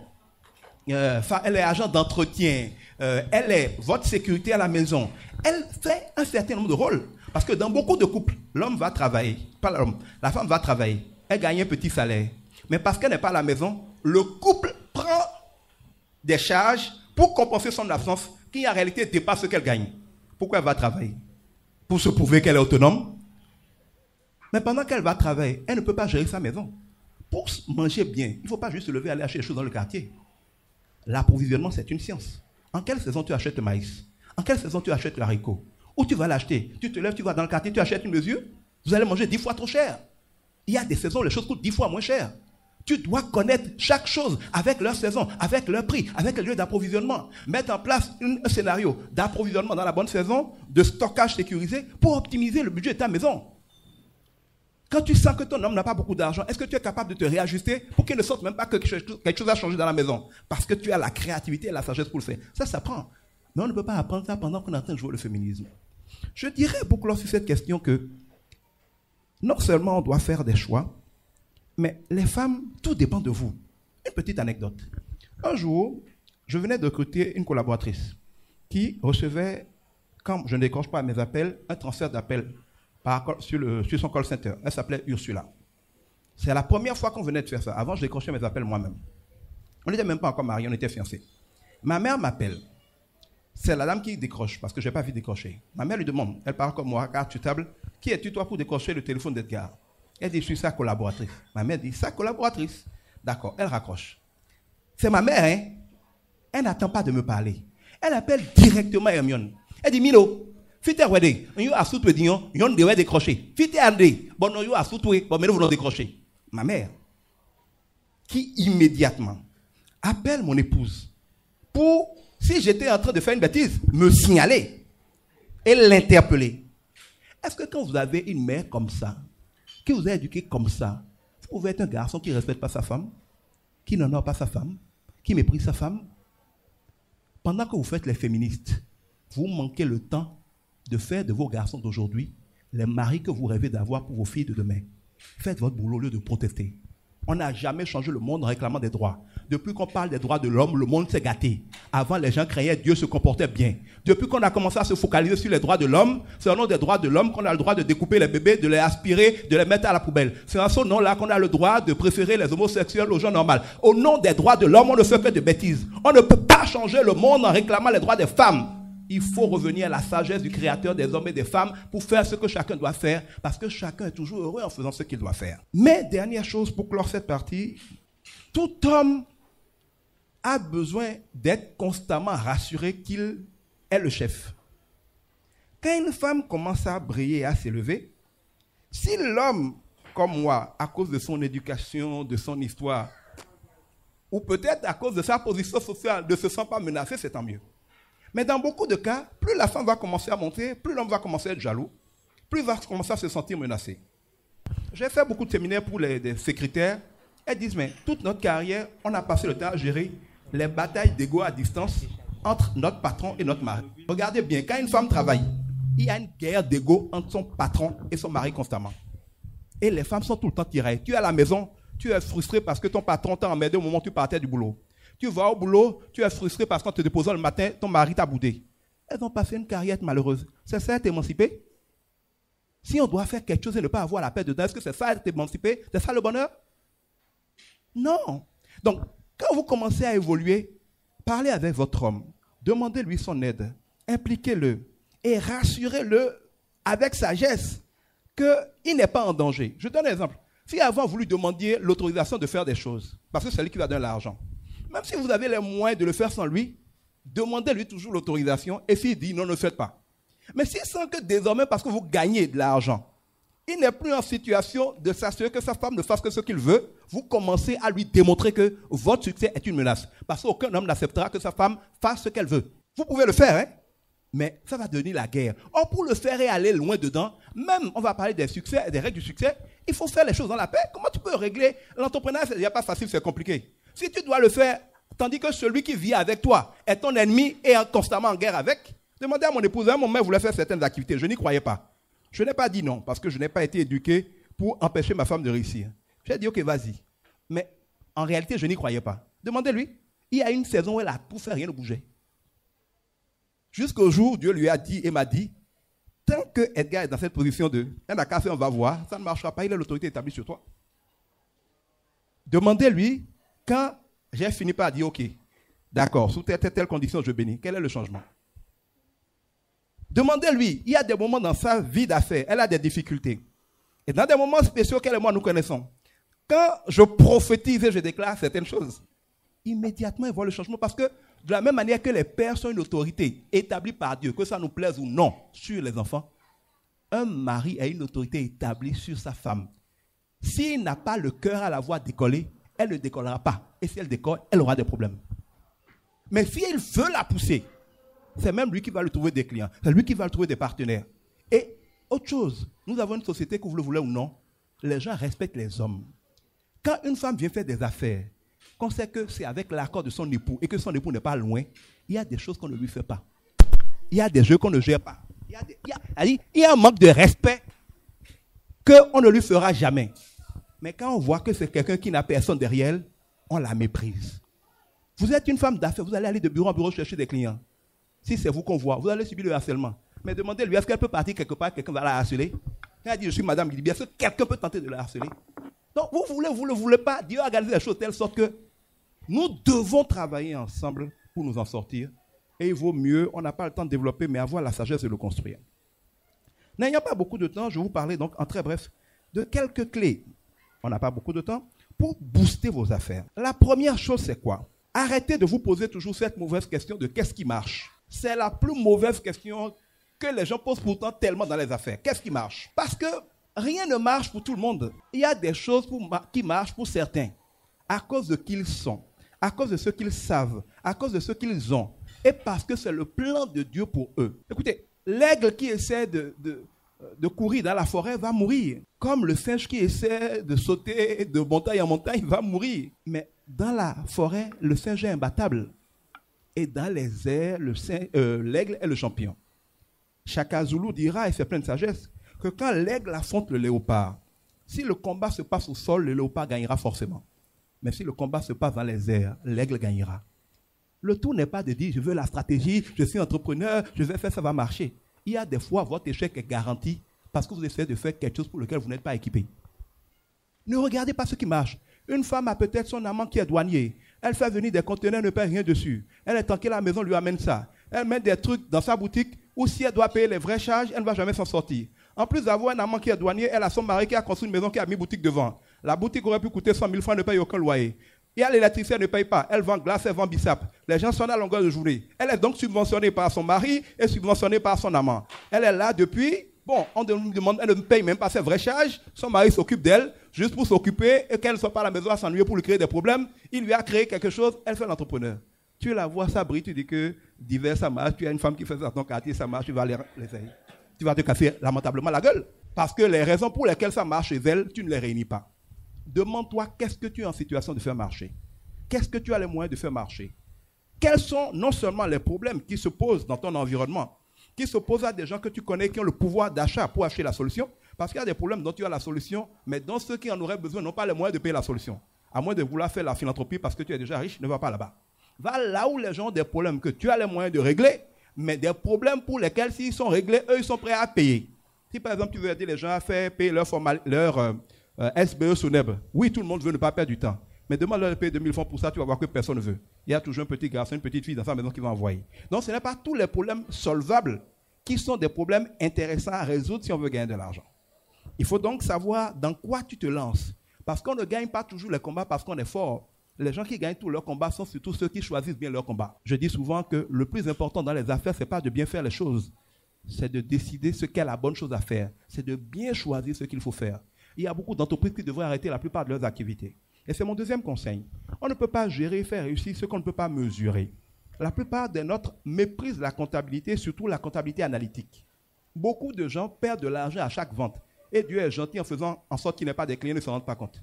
Mais dès qu'ils commencent à avoir beaucoup de clients, ils font rapidement faillite, ils sont endettés et disent on ne sait pas où l'argent est passé. L'argent est passé dans chaque transaction. Parce que si on devait faire un calcul de comptabilité analytique, en intégrant les vrais coûts directs et indirects de leur activité, le prix qu'ils ont fixé est un prix trop bas. À chaque vente, ils croient qu'ils gagnent de l'argent parce qu'ils confondent leurs recettes et leurs profits. Si tu n'as pas beaucoup de clients, tu ne t'en rends pas compte. Mais quand, dans ce mauvais schéma-là, le nombre de clients se multiplie, chaque vente, tu subventionnes les autres. Plus tu as de clients, plus tu vas t'endetter. On va dire que tes mains sont percées, tes mains ne sont pas percées, c'est ton cerveau qui a juste quelque chose qui lui manque dedans. Il faut donc se donner les moyens de faire les calculs.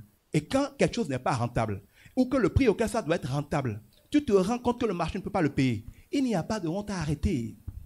Ensuite, il ne faut pas paraître, il faut être. Quand on dit entrepreneur, la plupart des gens tombent dans le piège de vouloir montrer qu'ils sont entrepreneurs. On prend un bureau, on prend du personnel, on prend une enseigne, on montre, on investit dans des choses pour montrer qu'on est entrepreneur. On recrute même des employés pour se sentir patron. Bon, on le fait pour apprendre la leçon. Vous découvrez rapidement que dans le monde où nous sommes là, il est tellement plus facile de prendre son téléphone si vous savez utiliser un téléphone. Vous n'avez aucune charge. Les impôts ne vous voient pas. Vous n'avez pas de charge fixe. Or, les charges fixes, c'est ceux qui tuent les entrepreneurs. Mais si tu es un entrepreneur, que tant que tu n'as pas gagné d'argent, ça ne te coûte rien, tu attends de gagner de l'argent, tu n'es pas stressé. Tu veux prendre les bonnes décisions. Mais si chaque jour qui passe, tu es obligé de payer le loyer, de payer l'électricité, de payer les impôts minimum. Donc, chaque jour qui passe, que tu gagnes pas, tu perds. Ça te met un stress. Ou si tu as acheté des choses pour vendre, qui sont en stock, qui te regardent. Pire, si tu as fait des crédits sur ça, ça te stresse et ça te fait prendre des mauvaises décisions. C'est pour ça que moi, je n'ai jamais aimé acheter des choses pour les vendre. La plupart des entrepreneurs ne décollent pas parce qu'ils veulent du capital. On n'a pas besoin d'argent pour faire les affaires. Père à son âme, papa m'a toujours dit, il n'y a que dans le dictionnaire que le mot argent vient avant le mot travail. Partout après ou partout ailleurs, le travail précède l'argent. C'est les affaires qui génèrent l'argent. Ce n'est pas l'argent qui fait les affaires. Si tu n'es pas capable, sur la base de ton idée, de ton travail, de ta créativité, d'une stratégie qui ne te coûte rien, que toi-même et ta petite énergie de gagner de l'argent, ne mets pas de l'argent dedans, tu le perdras. Parce qu'une affaire qui n'est pas capable de produire l'argent n'en produira pas avec l'argent. Pourquoi vous avez besoin d'argent avant de faire des affaires? Pour acheter? Qui vous a dit qu'il faut acheter pour vendre? Pour produire? Qui vous a dit qu'il faut produire pour vendre? On n'a pas besoin d'acheter pour vendre. On n'a pas besoin de produire pour vendre. Pour vendre, il faut vendre. Quand vous avez un client, vous trouverez toujours le produit. Dites-moi que vous avez un client pour acheter un ordinateur, quel qu'il soit tout de suite. Dans 5 minutes, je vous le fais livrer. Je n'ai pas besoin de me fatiguer avec des stocks. Le gars vous livrera, je prendrai une commission chez lui. Et si ça se trouve, je fais parfois plus de marge que le gars qui a gardé le produit en stock. Parce que moi, je suis un vendeur. J'ai fait l'immobilier pendant 15 ans. Je n'ai jamais acheté une parcelle pour la vente. Pourquoi je vais gaspiller mon argent à acheter un bien qui peut ne pas se vendre? Je sécurise par un contrat. L'approvisionnement, je trouve des clients. Quand le client a payé, je vais chercher le bien. S'il n'a pas payé, pourquoi je vais gaspiller mon argent à le mettre dans un bien? On dit souvent qu'il ne faut pas tuer il ne faut pas vendre la peau de l'ours avant de l'avoir tué. C'est faux. Mon père m'a appris qu'il ne faut plutôt pas prendre le risque d'aller se faire tuer par un ours sous prétexte qu'on cherche sa peau si on n'a pas déjà un client qui est prêt et qui attend de la payer. Vous vous fatiguez beaucoup pour rien. Autre chose, il faut savoir que personne n'est riche parce qu'il produit. Tous ceux qui produisent sont pauvres. Regardez bien. Les gens qui produisent des matières premières souffrent plus. C'est les plus pauvres. Les Blancs nous ont laissé ça à l'Afrique. Les gens qui transforment sont les deuxièmes plus pauvres. Ils ont laissé ça à l'Asie. Ceux qui vendent sont ceux qui gagnent de l'argent. Les Blancs ont gardé ça. Quand tu prends une tonne de coton, ça coûte quasiment le même prix que 100 grammes de coton hydrophile à la pharmacie. Donc le paysan qui a avalé les pesticides, qui s'est endetté, qui a dessouché, il ne gagne pas 10% de ce que le gars qui a acheté chez le grossiste des pharmacies, qui a mis à sa pharmacie, fait comme marge. Eh bien, vous n'entendez pas le prix de 1 kg de coton, là c'est 200 francs, 300 francs. Vous pensez que si une pharmacie va prendre le sachet de 100 grammes, peut-être 2200, 2300, le met en stock, il ne va pas gagner plus que le cotonculteur? Est-ce que celui qui, après avoir souffert une année, a pris ce risque-là, s'est cassé le dos, s'est amorti, doit nourrir sa femme, envoyer ses enfants à l'école, quand il gagne, après avoir sorti 1 kilo de coton, moins que celui qui a pris à gauche et qui vend, vous pensez qu'il peut devenir riche? Quelqu'un m'a donné un conseil. Il dit que quand tu arrives dans un pays, regarde là où les Blancs investissent, ce qu'ils font. Regarde ce que les Libanais font. Et fais ça. Tu n'as jamais vu un Libanais venir faire un champ au Bénin? Tu n'as jamais vu un Libanais venir faire l'élevage au Bénin? Tu as vu un Indien venir faire l'élevage au Bénin? Est-ce que tu as vu un Chinois, ils viennent tout faire, ils sont partis dans les champs, ils sont partis dans la pêche? Ça veut dire qu'il n'y a rien dedans. Ils sont dans les restaurants, les gens mangent, ils ont raison. Ils sont dans les routes, ils ont raison, il y a des milliards. Regarde les business où les gens qui ont les chiffres, où les gens qui sont intelligents vont. Mais nous, on n'aime pas ça. On aime les activités qui nous font paraître entrepreneurs. C'est vrai que la communication et le marketing sont importants, mais j'ai appris que les plus grosses affaires sont silencieuses. On n'a pas besoin d'être vu. Les gens les plus riches du Bénin, là, on ne les connaît pas. Hein. Personne ne connaît le nom de leur société. Hein. Mais ils sont sur des deals où tranquillement, ils comptent des milliards chaque jour. Quand nous sortons de l'école, c'est tout nous qui avons été un peu à l'école, là, on a l'orgueil. On pense qu'il faut être vu pour réussir. Je commence à en douter. Bon, à moins que les gens comme nous, là, on a vocation à être vu parce qu'on doit bénir les autres et aider les autres. Mais si je devais me concentrer dans les affaires, regardez les gars les plus riches du Bénin. C'est des gars illettrés. Parfois, le gars ne peut même pas signer son chéquier.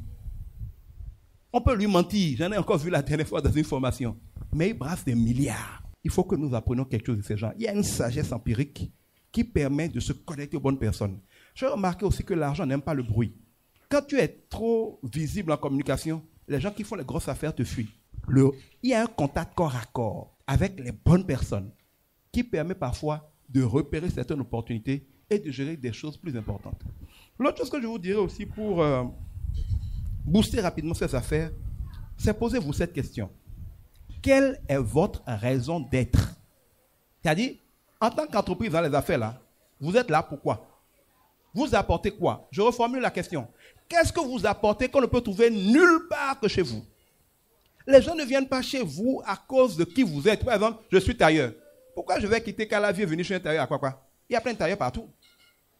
Si tu fais la publicité en disant je suis tailleur, venez, personne ne viendra. Dis je suis tailleur. Je travaille 24 heures sur 24. Si vous voulez, je peux me déplacer. Vous me donnez un tissu, 1 heure chrono, je vous livre. Si ce n'est pas livré au plus tard en 3 heures de temps, votre tenue devient gratuite. Si ça prend une journée, je vous rembourse tel montant. Fais une publicité sur ça. Viens me montrer le nombre de tes clients demain. Les gens s'en foutent de ce que tu fais. Ils s'en foutent de qui tu es. Ils veulent savoir, ils t'aiment, ils ne t'aiment pas, quitte à se cacher, à venir, quitte à envoyer quelqu'un parce qu'il ne veut pas te croiser. Pourquoi c'est chez toi que j'ai intérêt à aller?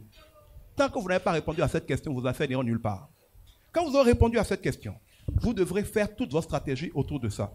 Les choix des hommes autour de ça. Le choix des technologies autour de ça. Le choix de la communication autour de ça. Parce qu'il ne faut jamais perdre ça. Je donne un exemple. Quand on dit service traiteur, là, les gens pensent que c'est des vendeurs de nourriture. C'est pour ça qu'ils n'ont pas de clients.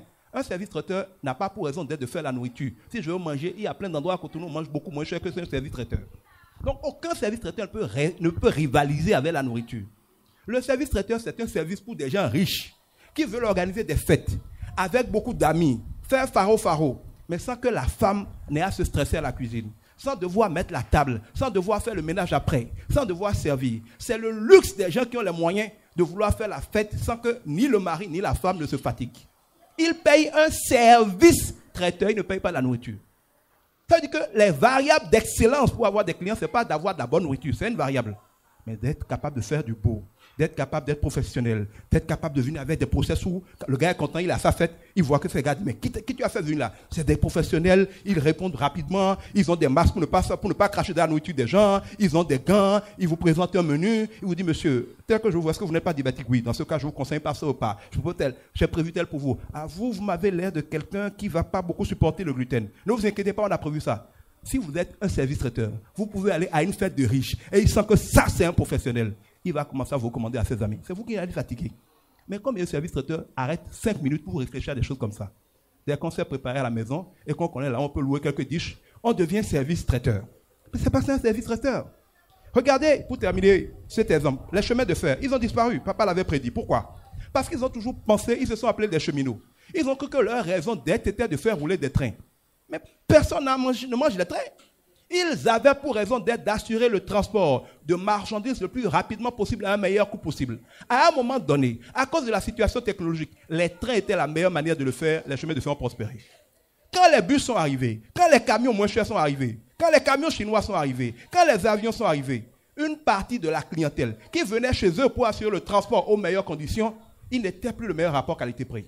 S'ils avaient compris que leur raison d'être n'est pas de faire rouler des trains, mais que leur raison d'être était d'assurer le transport de marchandises, comme dans certains pays, ils se seraient transformés. Ils auraient investi dans des camions, ils en avaient les moyens. Ils auraient investi dans par exemple, des ports secs comme on en a fait là, pour obliger les gens à avoir. Donc, ils auraient recréé un transport plurimodal qui leur permet de rester compétitifs sur le transport de marchandises, même si le rail n'est plus prioritaire. Les mécanographes qui réparaient les machines à dactylographier, ceux qui ont cru que leur travail ou leur raison d'être c'était les machines à dactylographier sont morts avec les machines à dactylographier, alors qu'ils étaient riches. Ceux qui ont compris qu'ils avaient pour raison d'être de veiller à ce qu'il n'y ait pas de rupture dans l'outil de traitement de texte ont recruté des informaticiens, ont commencé à offrir à leurs clients qui venaient réparer des machines à dactylographier le service de maintenance informatique. Ils ont donc gardé leur clientèle parce que tout en changeant la manière de servir leur clientèle, ils ont continué de suivre leur clientèle dans la raison d'être de leur activité. Si vous n'êtes pas capable de répondre à la question de savoir qu'est-ce que vous avez qui fait que même si je suis votre ennemi, quitte à me cacher, je vais venir pour acheter chez vous, et que le jour de votre mort, je vais dire, la dame là, je la détestais, mais au moins avec elle, je pouvais avoir des tenues en 24 heures, vous n'allez pas prospérer. Posez-vous cette question et trouvez la bonne réponse. Dernière chose pour les hommes qui travaillent avec leurs femmes. C'est bon à faire. J'ai vu mon père le faire. Je l'expérimente, c'est une bonne chose. Mais je ne dirais pas expérience qu'il n'y a pas de capitaine dans un bateau. Si vous voulez pouvoir travailler en paix et heureux avec votre conjoint, il faut trouver une forme de collaboration où vous travaillez ensemble, mais où vous créez pour chacun son couloir. Parce que, par exemple, moi, mon épouse et moi, nous sommes, par exemple, dans beaucoup d'activités, par exemple, à l'église ensemble. Mais si on doit gérer tout ensemble, ma sensibilité, ma vision, mon feeling sur les choses n'est pas le sien. Si chaque activité doit être gérée ensemble, on a beau s'aimer, il va forcément y avoir des frictions. Parce qu'on ne peut pas être pareil. Elle peut faire, c'est elle qui a le lead. Je ne m'en mêle pas, je peux venir, voilà mon avis, tu pourrais faire tel. Elle veut pas, elle veut pas, elle laisse. Mais c'est son activité. Même si je dirige l'institution, ce domaine-là, c'est elle, elle y règne. Et si nous ne sommes pas d'accord, sauf instruction de Dieu, c'est elle qui règne, elle a le lead. Il y a des activités que je fais, elle me donnera son avis, elle me donnera son conseil, mais elle n'ira pas au-delà d'une certaine limite parce que là, c'est moi qui ai le lead. Ça n'empêche pas que nous soyons dans la même activité. dans des départements différents, par exemple, ou dans des volets différents. Mais la sagesse veut que, même si vous devez travailler ensemble, et c'est bien, vous vous construisiez des compartiments dans lesquels chacun de vous évolue. Mais ça ne doit pas être un prétexte pour écarter l'autre complètement de certaines choses. Parce que même si nous sommes souvent dérangés de devoir prendre le feedback de l'autre, parce que c'est énervant parfois de planifier quelque chose, et puis ton conjoint te dit « Ah, tu ne devrais pas, hein, tu es sûr ?» C'est énervant. Notre ego n'aime pas ça, ni homme ni femme. Mais quand tu prends le recul, ce que tu évites que ton conjoint te dise à la maison, le marché te le dira dehors et ça fera plus mal. Les employés te créeront des problèmes qui te le feront apprendre de manière plus douloureuse. Il faut donc apprendre dans un couple à communiquer en se disant la vérité, dans l'amour, dans l'humilité, dans la douceur. Il faut aussi, ça c'est quelque chose que les femmes font souvent, vous pouvez parfois nous dire quelque chose d'important et que par ego, nous ne fassions pas attention. C'est pas sage de se fâcher et dire, bon, je ne parle plus. Tu ne parles plus, ça va se gâter. Quand ça va se gâter, il aura des problèmes, tu auras des problèmes aussi. Il faut apprendre, malgré les frustrations qui peuvent arriver, malgré l'ego de l'autre parfois, malgré que parfois elle ne vous suit pas, il faut se considérer comme le gardien de son bonheur malgré lui et vice-versa. Comme on dit, les meilleurs amis vous disent la vérité, que ça vous blesse ou non. Sur le coup, vous vous fâchez. Quand un bon ami te parle, sur le coup, tu te fâches. Mais après, tu vas lui voir pour dire, mon frère, tu avais raison. Hein. Dans un couple, je crois qu'on doit en venir là où, même quand tu sais que l'autre va mal réagir, tu pries et tu lui dis quand même. Avec amour, mais tu lui dis. Il peut sur le coup ne pas bien réagir. Mais s'il est honnête, et soyez honnête, en tout cas c'est comme ça fonctionne dans mon couple, il reviendra te dire, finalement tu sais, c'est toi qui avais raison. Maintenant tu peux avoir tort aussi. Je crois que si on peut veiller à ce que personne n'ignore l'autre, mais qu'on s'impose de marcher ensemble, même si ça doit être géré, vous verrez que là où un tue 1000, deux tuent toujours 10 000. Quand l'un tombe, l'autre peut le relever. Et Dieu qui nous a créé dit que quand deux personnes travaillent ensemble, ils ont un meilleur salaire. Il y a des choses que quand tu es au front, tu ne vois pas. Ton épouse verra. Et nous, les hommes, nous ne sommes pas souvent, on n'a pas d'intuition. Bon, sauf quand, comme moi, vous avez atteint un certain niveau spirituel. Mais souvent, nous, les hommes, là, les gens autour de nous nous volent, nous escroquent, nous manipulent. On est comme des idiots que nos collaborateurs manipulent. Et nos collaborateurs n'aiment pas que nos femmes se mêlent de nos affaires parce que Dieu a justement équipé nos femmes de ce fleur-là. Quand ta femme te dit, ce gars-là, je ne l'aime pas, méfie-toi. Même si elle ne peut pas t'expliquer pourquoi elle ne l'aime pas, prends ça en compte et fais attention. Tu finiras par découvrir que même si elle-même ne sait pas pourquoi elle ne l'aime pas, Dieu le a donné pour nous protéger dans sa sagesse. Des fois, par exemple, mon épouse dit, tu ne fais pas attention. Je dis, pourquoi je vais faire attention? J'ai déjà compris. Dieu a fait de toi le gardien de ma vie. Donc moi, j'avance sans souci. Toi, fais ton travail de t'inquiéter. Mais je ne veux pas m'inquiéter avec toi. On ne peut pas être deux à s'inquiéter. Donc, quelque part, ce que nous voyons comme un problème dans notre conjoint est un cadeau de Dieu. Il sait que toi, par exemple, tu es quelqu'un, par exemple, moi, je suis un visionnaire. J'ai une capacité phénoménale à imaginer l'avenir, à créer des choses. Mais celui qui a une capacité à voir loin perd forcément la capacité à voir proche. C'est comme les myopes et les presbytes. Donc, si tu vois très bien proche, tu ne peux jamais être quelqu'un qui voit loin. Et celui qui voit très bien loin ne peut jamais voir proche. Pendant que je pense à l'avenir, il y a des détails que je ne vais jamais voir. Elle les verra. Elle est paranoïaque du détail. Mais pendant qu'elle est paranoïaque du détail, elle ne peut jamais voir certaines choses de loin. Dieu n'a pas mis les deux ensemble par hasard. Il veut que nous soyons gardés l'un de l'autre. Mais ce gardiennage-là implique l'humilité. Et quand vous avez tort, revenez dire humblement, chérie, tu avais raison.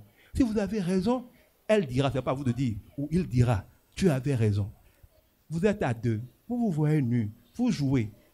Elle a raison, il a raison. Ça n'enlève rien à personne. Donc arrêtons de faire les enfants gâtés et profitons l'un de l'autre pour prospérer. Que Dieu vous bénisse. Est-ce que si on est seul, c'est-à-dire quand on est, est-ce que veut dire célibataire, quand on est célibataire, est-ce qu'on ne peut pas entreprendre? Forcément. Il faut en profiter. Quand vous êtes seul, vous pouvez aller plus vite seul. Vous n'avez pas, par exemple, quand on est seul, on peut prendre certains risques. Si ça tourne mal, bon, c'est pas compliqué quand on est seul. Mais quand tu as une famille, il y a des risques que tu ne peux plus prendre. Parce que tu dois payer le loyer, tu dois t'occuper de la scolarité des enfants. Donc, chaque phase de la vie a ses avantages et ses inconvénients. Dans la phase du célibat, tu n'as pas la sagesse de l'autre.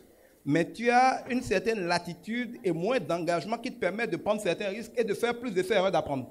Il faut, en chaque saison, agir avec la sagesse, selon moi, qu'impose la saison. Je ne sais pas qu'est-ce que... Si tu es déjà à un niveau donné dans ton business et que l'autre, quand je dis l'autre, que ça peut être l'homme ou la femme, le conjoint veut rentrer en fait dans sa vie. En ce moment, qu'est-ce qu'il faut faire pour que le business puisse prospérer avec les deux personnes. Alors déjà, on n'est pas en train, moi je ne suis pas en train de dire que si vous êtes un homme et vous êtes entrepreneur, votre femme doit être forcément dans votre entreprise. Vous pouvez avoir votre entreprise, la gérer, vous vous mariez, votre femme a son entreprise, la gère. Vous vous conseillez, vous vous soutenez, vous veillez à ce que la manière dont vous organisez votre vie à deux ne soit pas un obstacle pour l'un ou l'autre, mais que tout en conservant ce qui doit faire l'harmonie d'un couple, vous vous soutenez, vous vous appuyez l'un de l'autre. Il peut arriver des projets sur lesquels vous travaillez ensemble. Il peut arriver que la femme rejoigne l'homme dans son entreprise, ou qu'un jour l'entreprise de la femme grandisse que l'homme qui la rejoigne. Il n'y a pas de règle, mais se compléter, quoi que vous fassiez, a toujours des avantages. Après, ça dépend aussi du niveau de votre femme. Si vous avez une femme qui n'a pas été à l'école, ça ne veut pas dire qu'elle ne peut pas vous aider, parce que j'ai vu ma grand-mère qui n'a pas été à l'école, les docteurs d'université venaient lui demander conseil. Donc, on peut ne pas avoir été à l'école, avoir une sagesse. Mais je veux dire que le profil de votre conjoint détermine aussi qu'est-ce que vous pouvez faire avec lui et comment. Et il n'y a pas, selon moi, de cadran rigide. Chaque couple trouve son équilibre. En dehors de ce qu'il a dit, je pense que l'autre aspect de la question, c'est quand j'ai pris le temps de bâtir quelque chose pendant des années, je ne suis pas encore mariée. Et qu'au moment où peut-être je veux me marier, je veux bien que le partenaire, qu'il soit homme ou femme, veuille travailler avec moi, qu'est-ce qu'il faut faire? C'est cet aspect de la question que moi je prends. Ok. Dans ce cadre-là, c'est simple. Celui qui n'a pas été au commencement de cette entreprise doit d'abord chercher à comprendre les mobiles, doit d'abord trouver ses repères. Maintenant, cette personne ne peut pas venir dire le travail de 10 ans, le travail de 15 ans, il faut tout foutre en l'air, voici comment je pense, voici ce qu'on va faire. Ils ne s'entendront jamais. C'est que l'autre doit prendre conscience que c'est moi qui accompagne. Je donne un peu l'exemple de notre couple. Il était déjà dans les affaires avant qu'on ne se rencontre. Et moi, j'étais à la fonction publique. Mais après, quand je suis venue travailler dans cette entreprise et qu'on devait continuer notre vie ensemble, je n'ai pas pris le temps de rebâtir tout ce qu'il a dit ou que je n'ai pas posé un problème sur les bases fondamentales de l'entreprise. Non, j'ai pris connaissance des choses qui se faisaient, de comment ça se faisait, et maintenant je peux donner mon expertise, mon avis, mon conseil sur telle question, telle question, telle question. Je pense que si on fait comme ça, ça va être bien. Et les deux partenaires peuvent discuter.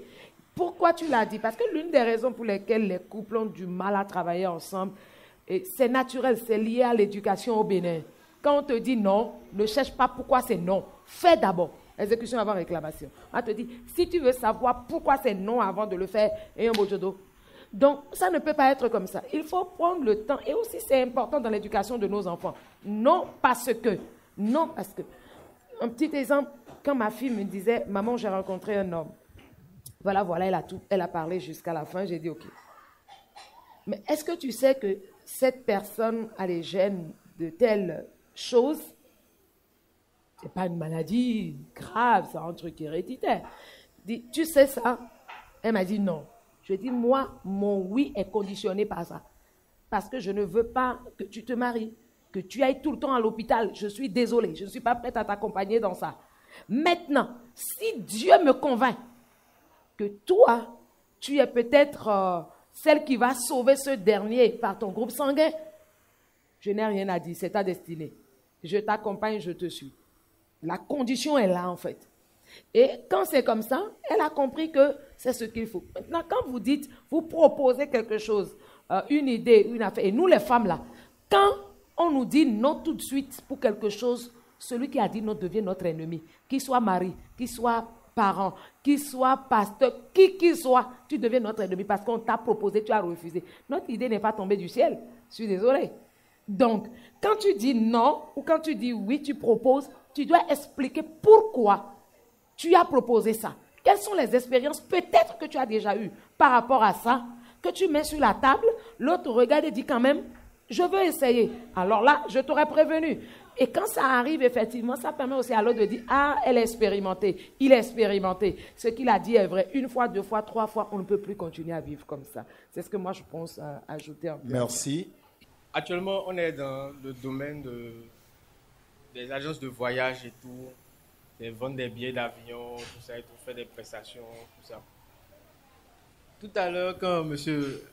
Edgar parlait, il a dit si tu ne peux pas apporter quelque chose de plus dans ton domaine, ne le fais pas. Là, en même temps, mon cœur a fait bim. Il dit mais, mais qu'est-ce que là maintenant, qu'est-ce que je peux apporter de positif dans ce que je fais pour impacter mon domaine, pour évoluer et me faire du bénéfice? L'une des choses qu'un entrepreneur doit faire, c'est d'apprendre à lire l'environnement. Comme un joueur de football lit le terrain sur lequel il est. Il y a des métiers en voie de disparition. L'agence de voyage en fait partie sous sa forme classique. Mettez-vous sur votre ordinateur, allez sur Google. Demandez un billet d'avion. Vous allez avoir tout ce qu'une agence de voyage a. Vous avez une carte de crédit, vous payez.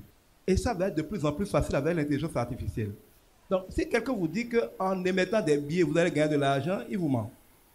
À l'époque où le gouvernement était assez con, pour avoir au travers des commissions, des agences de voyage qui faisaient les billets farfelus de l'État, certains s'en sortaient. Bon, celui qui est là un homme d'affaires, il sait comment ça marche. Il a créé l'agence des billets d'avion parce qu'il sait ce qu'il y a dedans. Donc, il a encore coupé ce biberon. Donc, si ce n'est pas des choses comme ça, il n'y a rien dans l'agence de voyage classique. Ce n'est pas pour vous décourager, mais je suppose que vous avez posé la question. C'est pourquoi je vous dis la vérité. Maintenant, il y a des possibilités, si vous en avez les moyens, de créer quelque chose d'exceptionnel en réglant des problèmes que les gens ont quand même toujours, par exemple, dans le voyage. D'abord, vous pouvez aider les gens à régler les petits problèmes de leur voyage.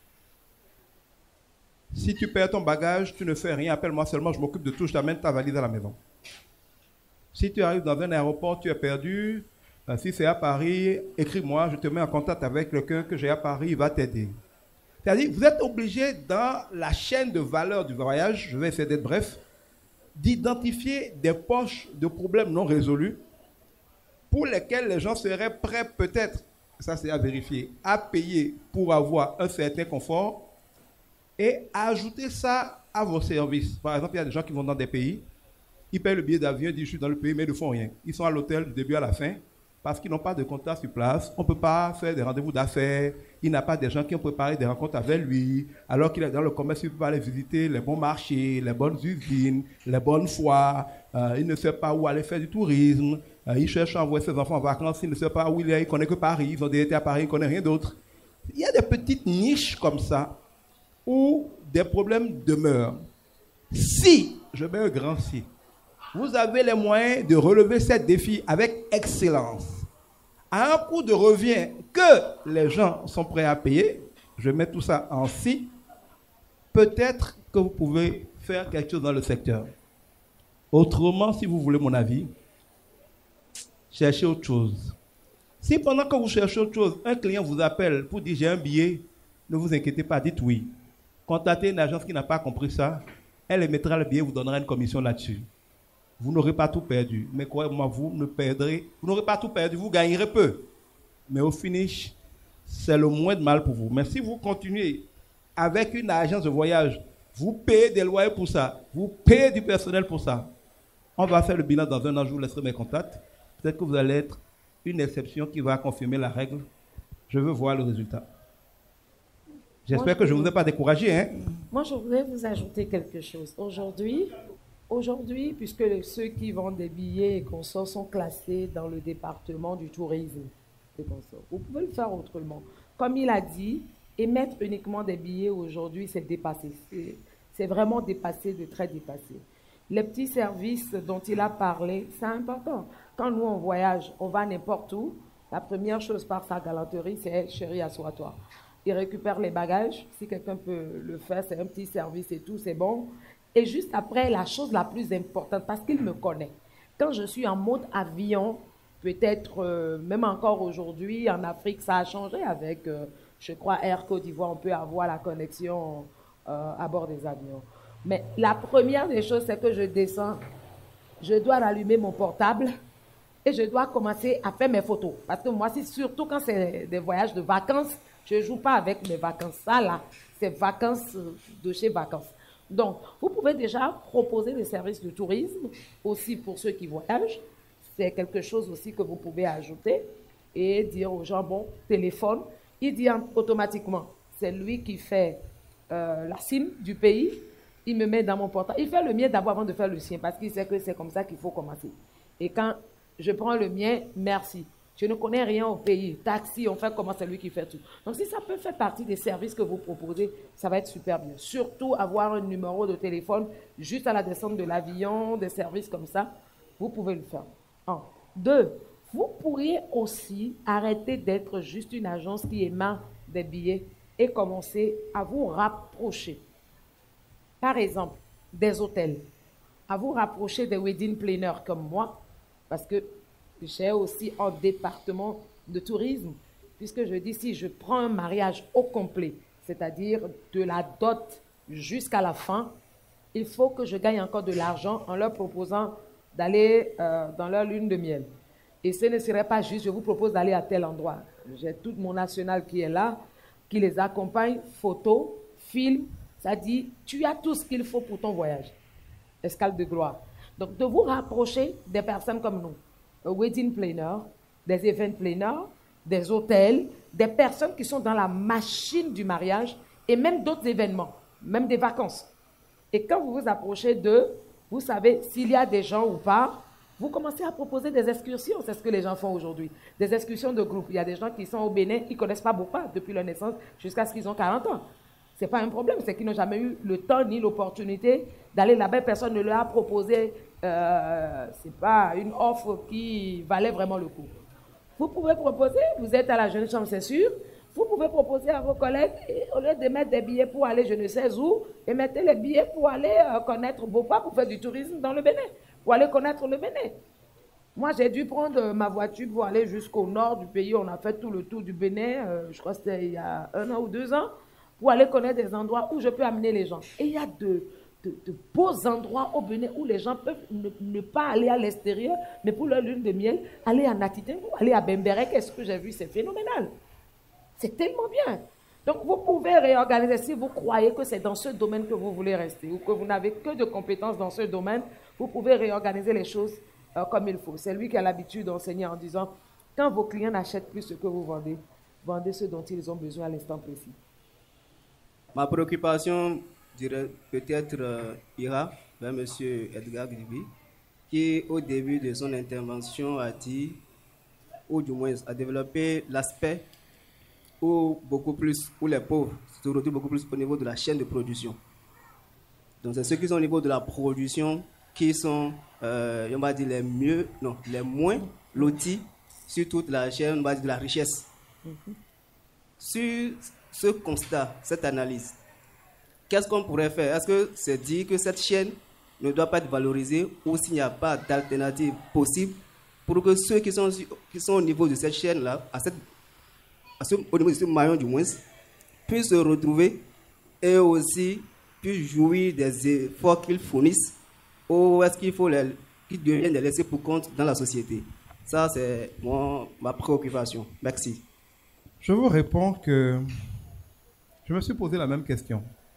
Mais là, c'est écrit dans la Bible que celui qui roule la pierre et celui qui fend le bois en sera blessé, mais que la sagesse a l'avantage du succès. Salomon a été l'homme le plus riche du monde, il n'a rien fait.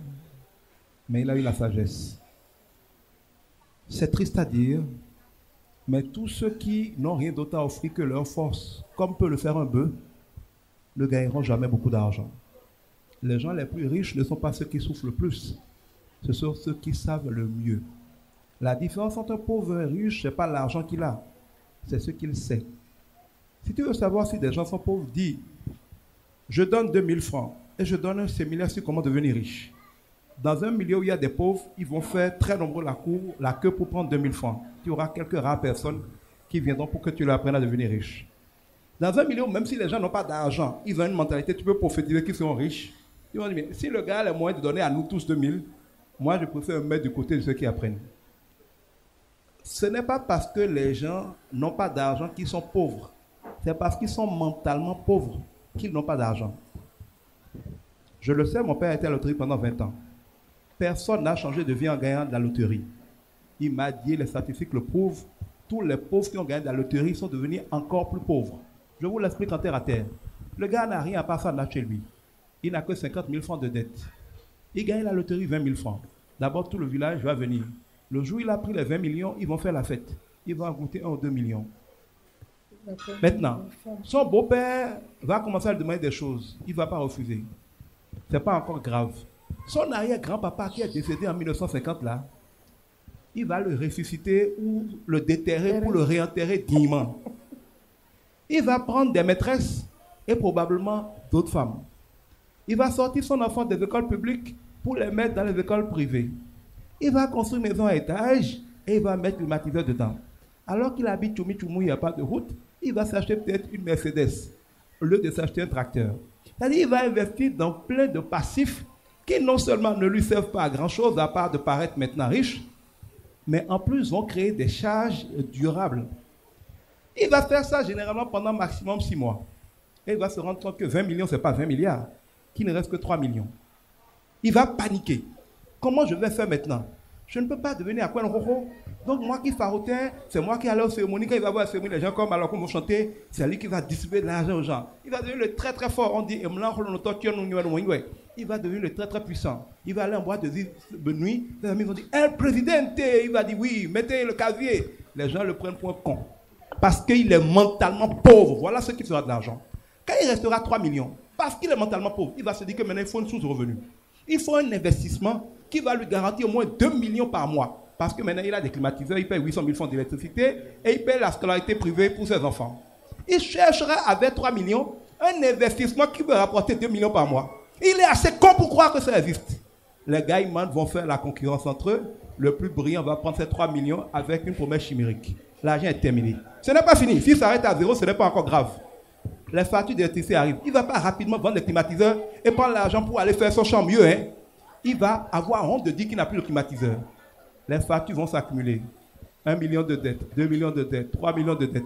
Les maisons qu'il avait nouées à ses maîtresses, les loyers s'accumuleront. La scolarité.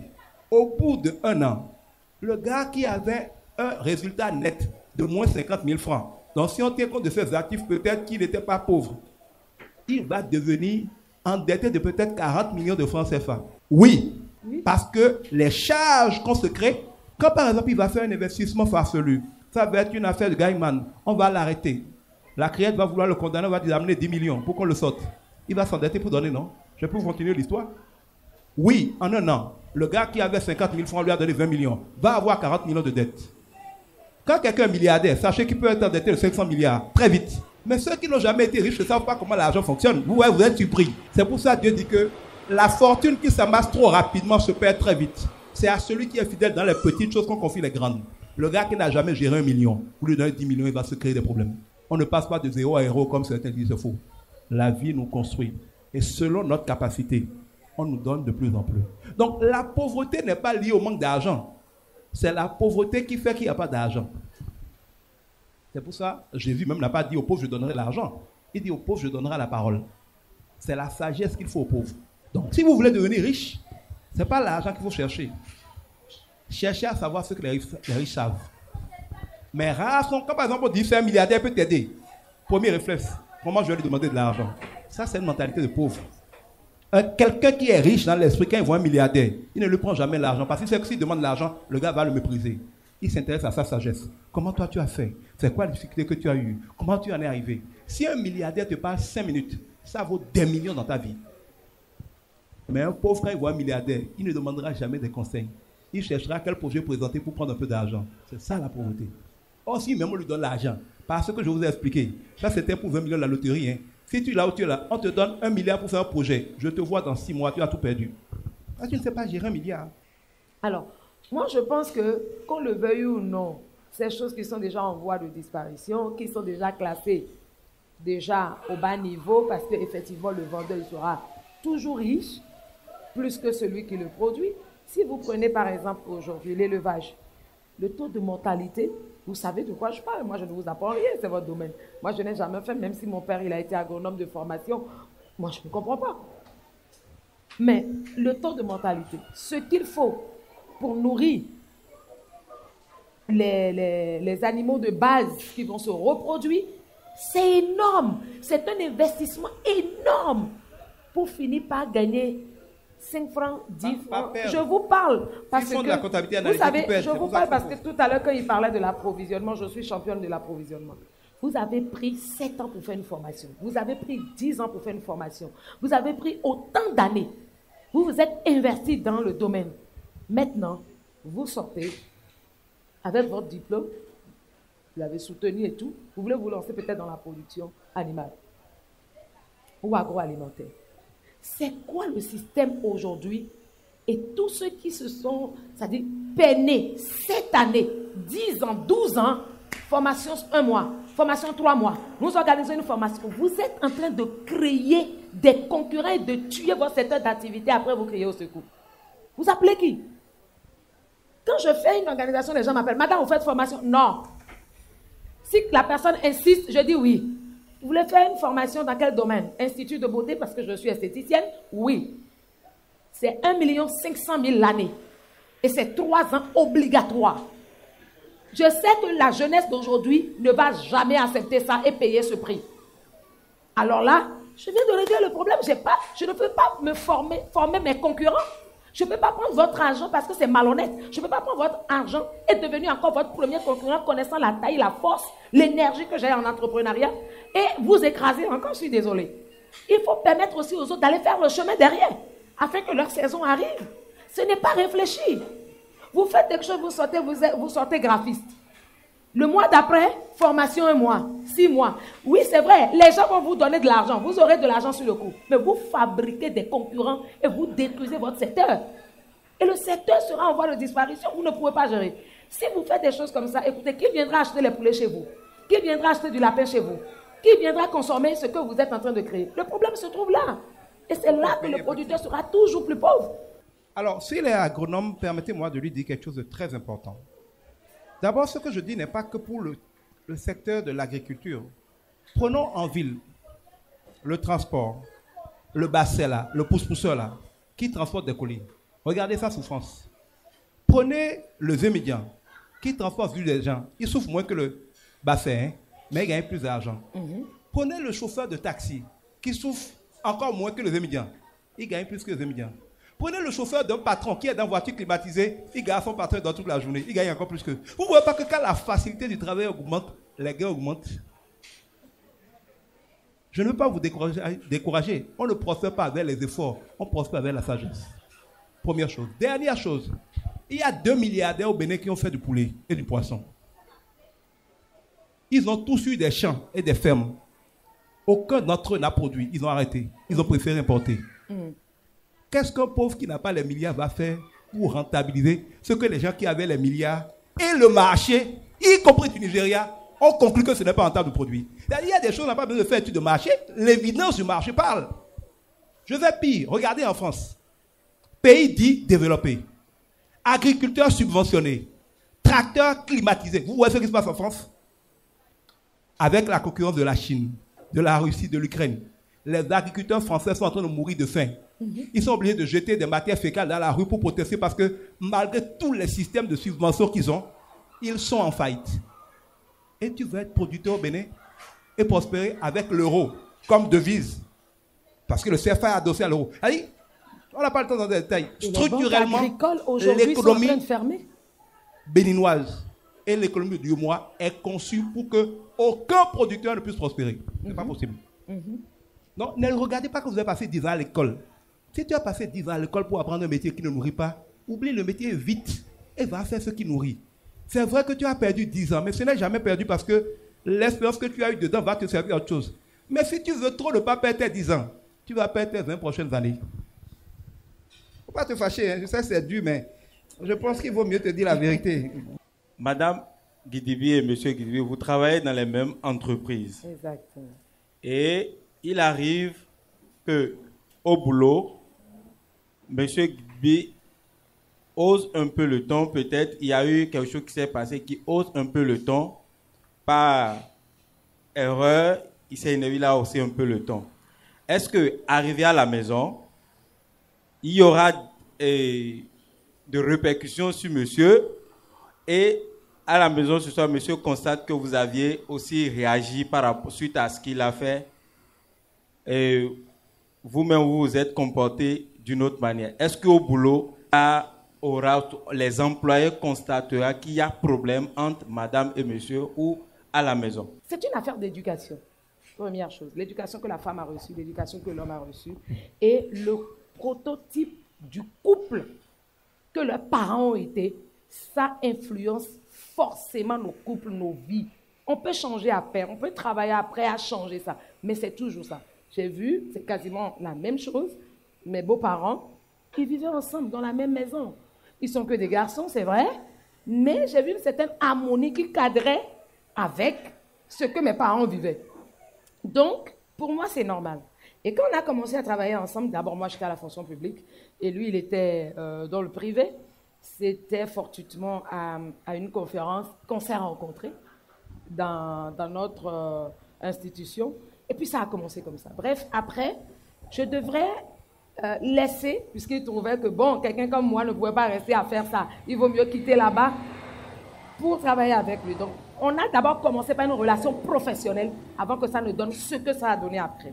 Donc, pendant ce temps où moi, je partais de la fonction publique pour aller essayer avec lui, je ne connaissais rien du domaine dans lequel il était. Je peux dire même aujourd'hui, je fais des conférences et tout. C'est mon maître. C'est lui qui m'a tout appris quasiment dans ce domaine. Bref, quand on avait beaucoup de choses en commun, mais quand on a décidé de travailler, le chat échaudé craint vraiment l'eau chaude. Moi, j'ai été échaudé, il a été échaudé. Et l'éducation s'ajoute. Il y a des choses que je ne peux pas faire. Comme je vous l'ai dit au début, c'est comme ça. Il est là, il peut en témoigner. Mes collaborateurs sont là, ils peuvent en témoigner. Parce qu'ils vivent quasiment presque dans notre quotidien de tous les jours. Et ils savent comment on vit en tant que couple. Le niveau du travail, c'est-à-dire le bureau, n'a rien à voir avec les autres domaines de ma vie. Ça, c'est clair dans ma tête. Et c'est comme ça que moi, je fonctionne. Et déjà, quand vous avez un époux comme lui, il a le micro dans la gorge. Tout à l'heure, quand il va parler, vous allez croire qu'il est fâché. Il n'est pas fâché, c'est comme ça qu'il parle. Naturellement, même à la maison, à deux, c'est comme ça. Et parfois, je le taquine en disant, chérie, tu me parles ou tu parles à toute la maison? C'est à moi que tu parles ou toute la maison? Donc, sa voix porte. Il est déjà arrivé plusieurs fois quand on travaille ensemble qu'il me reprenne. Mais c'est mon patron qui me parle là. Je ne mélange pas de pédales, c'est mon patron qui me parle là. C'est comme si à la maison, par exemple, il peut arriver des moments où je lui en parle. Ça, c'est beaucoup plus sur le côté spirituel que ça se passe. Ça se passe comme ça. Mais côté professionnel, je n'en fais même pas cas à la maison. Je ne sais pas à quel moment j'ai fait cas de quoi que ce soit pendant tant d'années que nous avions travaillé ensemble. Jamais. C'est comme si je ramène ça à la maison, c'est comme si ce n'est pas mon patron. C'est mon mari. Je dissocie mon mari du patron. Les problèmes du patron restent là-bas. Si c'est mon patron, si c'était quelqu'un d'autre, je vais parler à mon époux, je peux lui dire, mon patron a fait quelque chose que je n'ai pas aimé aujourd'hui, hein, mais bon, ça passe. Je laisse ça de l'autre côté et j'avance. Mais je sais ne pas répéter ce qu'on me reproche. Ça, je ne supporte pas. Donc, on ne mélange pas. Et quand il arrive sur l'aspect spirituel, là, c'est différent. Que quelque chose se passe dans le ministère, il y a des décisions, même si je suis le principal de l'exécutif, il faut dire que c'est lui le visionnaire fondateur. Donc, je ne suis qu'à l'exécutif. Et je rappelle ça à mes collaborateurs. Je dis, il y a des décisions que je ne peux pas prendre. Où nous discutons, nous faisons des réunions, je dis, ok, j'ai compris. Laissez-moi aller parler avec le visionnaire, parce que c'est à lui que la dernière décision revient. Si c'est moi, je dois prendre la décision, je prends la décision sur le coup, mais je l'informe. Parfois, même avant de prendre la décision, parce que besoin y est, je lui passe un coup de fil. Voilà ce que je m'apprête à faire. Et il va dire non. Je vais dire non, moi je pense que. Et voilà les raisons pour lesquelles, le bien fondé. Si on ne s'entend pas, on parlera après. Réunion, on suçoit la réunion. Après, on revient dessus. Ça ne concerne pas les collaborateurs. Donc, moi, je pense qu'avec tous mes collaborateurs, ils ne peuvent pas dire concrètement qu'un jour, ils ont vu que je suis fâché parce qu'on m'a repris, ou on m'a dit ci, ou on m'a dit ça. Je crois que ce n'est pas évident. Et leur histoire de le couple ne peut pas travailler ensemble, là, laissez-moi vous dire. Moi, j'ai tiré une conclusion. Je peux me tromper. J'ai dit les femmes qui ont envie de faire les yeux à leur patron crient sur tous les toits, que non, l'épouse du patron ne va pas rester. En quoi c'est dérangeant? Ils n'ont jamais vu l'exemple des Américains où toute une famille travaille, le père, la mère, les enfants, les cousins, les oncles, les tantes, et même au Nigeria à côté. En quoi ça les dérange? Si on n'a pas d'autres idées, en quoi ça les dérange? Que non, la femme, c'est vrai, il y a des femmes qui exagèrent. Elles confondent maison, et boulot. Et puis, l'éducation est importante. Donc, ces personnes-là, on va les éduquer, on va les rééduquer, on va expliquer. Mais on ne peut pas déduire que l'homme et la femme ne peuvent travailler jamais ensemble. Quand vous prenez des gens qui sont en train d'en parler, ils ne sont à peine qu'à leur début. Il y en a qui n'ont même pas encore commencé, c'est des jeunes filles ou des jeunes garçons. Ceux qui disent là, ils ne sont pas maîtres de ça. Dans 5 ans, dans 10 ans, quand ils vont rentrer dans le foyer et que la vie se chargera de les éduquer, on va reparler de ça et vous allez voir qu'ils n'ont pas raison. C'est que chaque personne connaît sa place. Le manteau de l'autorité de l'homme. Même si vous êtes en couple et qu'il arrive que la femme soit plus âgée que l'homme, ça ne devrait poser aucun problème. Il faut savoir se mettre à la position où on est. Et j'ai fini par tirer une analyse il y a quelques années que j'ai publiée en disant la place que la vie me donne aux côtés de mon époux, c'est ça que je prends. Si la vie m'amène à prendre les devants, à le cacher derrière moi, je le mets derrière moi. Je prends devant. Dites ce que vous avez envie de dire. Je n'ai pas besoin de m'expliquer pour vous. Ça, la situation m'implique de lui faire une ombre. Je le passe derrière et je reste devant. Si la vie m'amène à ses côtés, je reste à ses côtés fièrement, la tête haute. En silence, je le vois agir. Si la vie le met devant moi et me passe dans son dos, je le soutiens dans son dos et j'accepte parce que pour ce moment-là, c'est la position que je dois mettre. Si la vie me met à ses pieds, je me prosterne, je m'incline. Quel que soit qui je suis, bagage, âge ou quoi que ce soit, je m'incline. La vie m'a mis à ses pieds. Je reste à ses pieds comme une servante, comme quelqu'un qui doit lui faire ce qu'il faut. Et c'est comme ça que nous pouvons, femmes, être heureux dans nos familles. Vous allez voir que les couples pour lesquels on dit « Edanine là », c'est des femmes qui ont la sagesse dans le sang, qui ont eu la grâce d'avoir la sagesse et une bonne éducation, qui savent rester là où il faut pour recevoir de leur mari ce qu'il faut. C'est si simple que ça. La place que la vie nous donne, c'est ça qu'on prend. Merci. Je dirais simplement que cette journée de 8 mars 2024 soit pour nous réellement un moment où non seulement on investit en argent sur les femmes ou sur notre vie personnelle en tant que femme, dans l'entrepreneuriat des femmes, mais que nous investissons dans notre éducation entrepreneuriale, que nous investissons dans notre éducation maritale, que nous investissons à connaître ce qui est bien, à recevoir les informations qu'il faut dans le domaine entrepreneurial du foyer et à tous égards. Alors moi, je voudrais féliciter déjà la Jeune Chambre internationale pour tout ce qu'elle fait. Le monde a un cruel manque de leaders et nos vrais problèmes ne sont que des problèmes de leadership. Je veux vous féliciter pour ce que vous faites et prier que vous continuez d'être un incubateur de grands leaders, hommes comme femmes, capables d'être ceux dont la société a besoin. Je félicite l'organisation de cet événement. Je vous félicite pour tout ce que vous faites. Ce n'est pas facile. Ce n'est jamais facile d'être ensemble dans un groupe. Cela se fait toujours au prix de beaucoup de sacrifices et d'humilité. Je voudrais vous féliciter et prier que Dieu lui-même donne, que vous jouissiez de cette soirée, de tout ce que vous en tirerez et de tout ce qui lui plaira de vous donner. Demeurez bénis.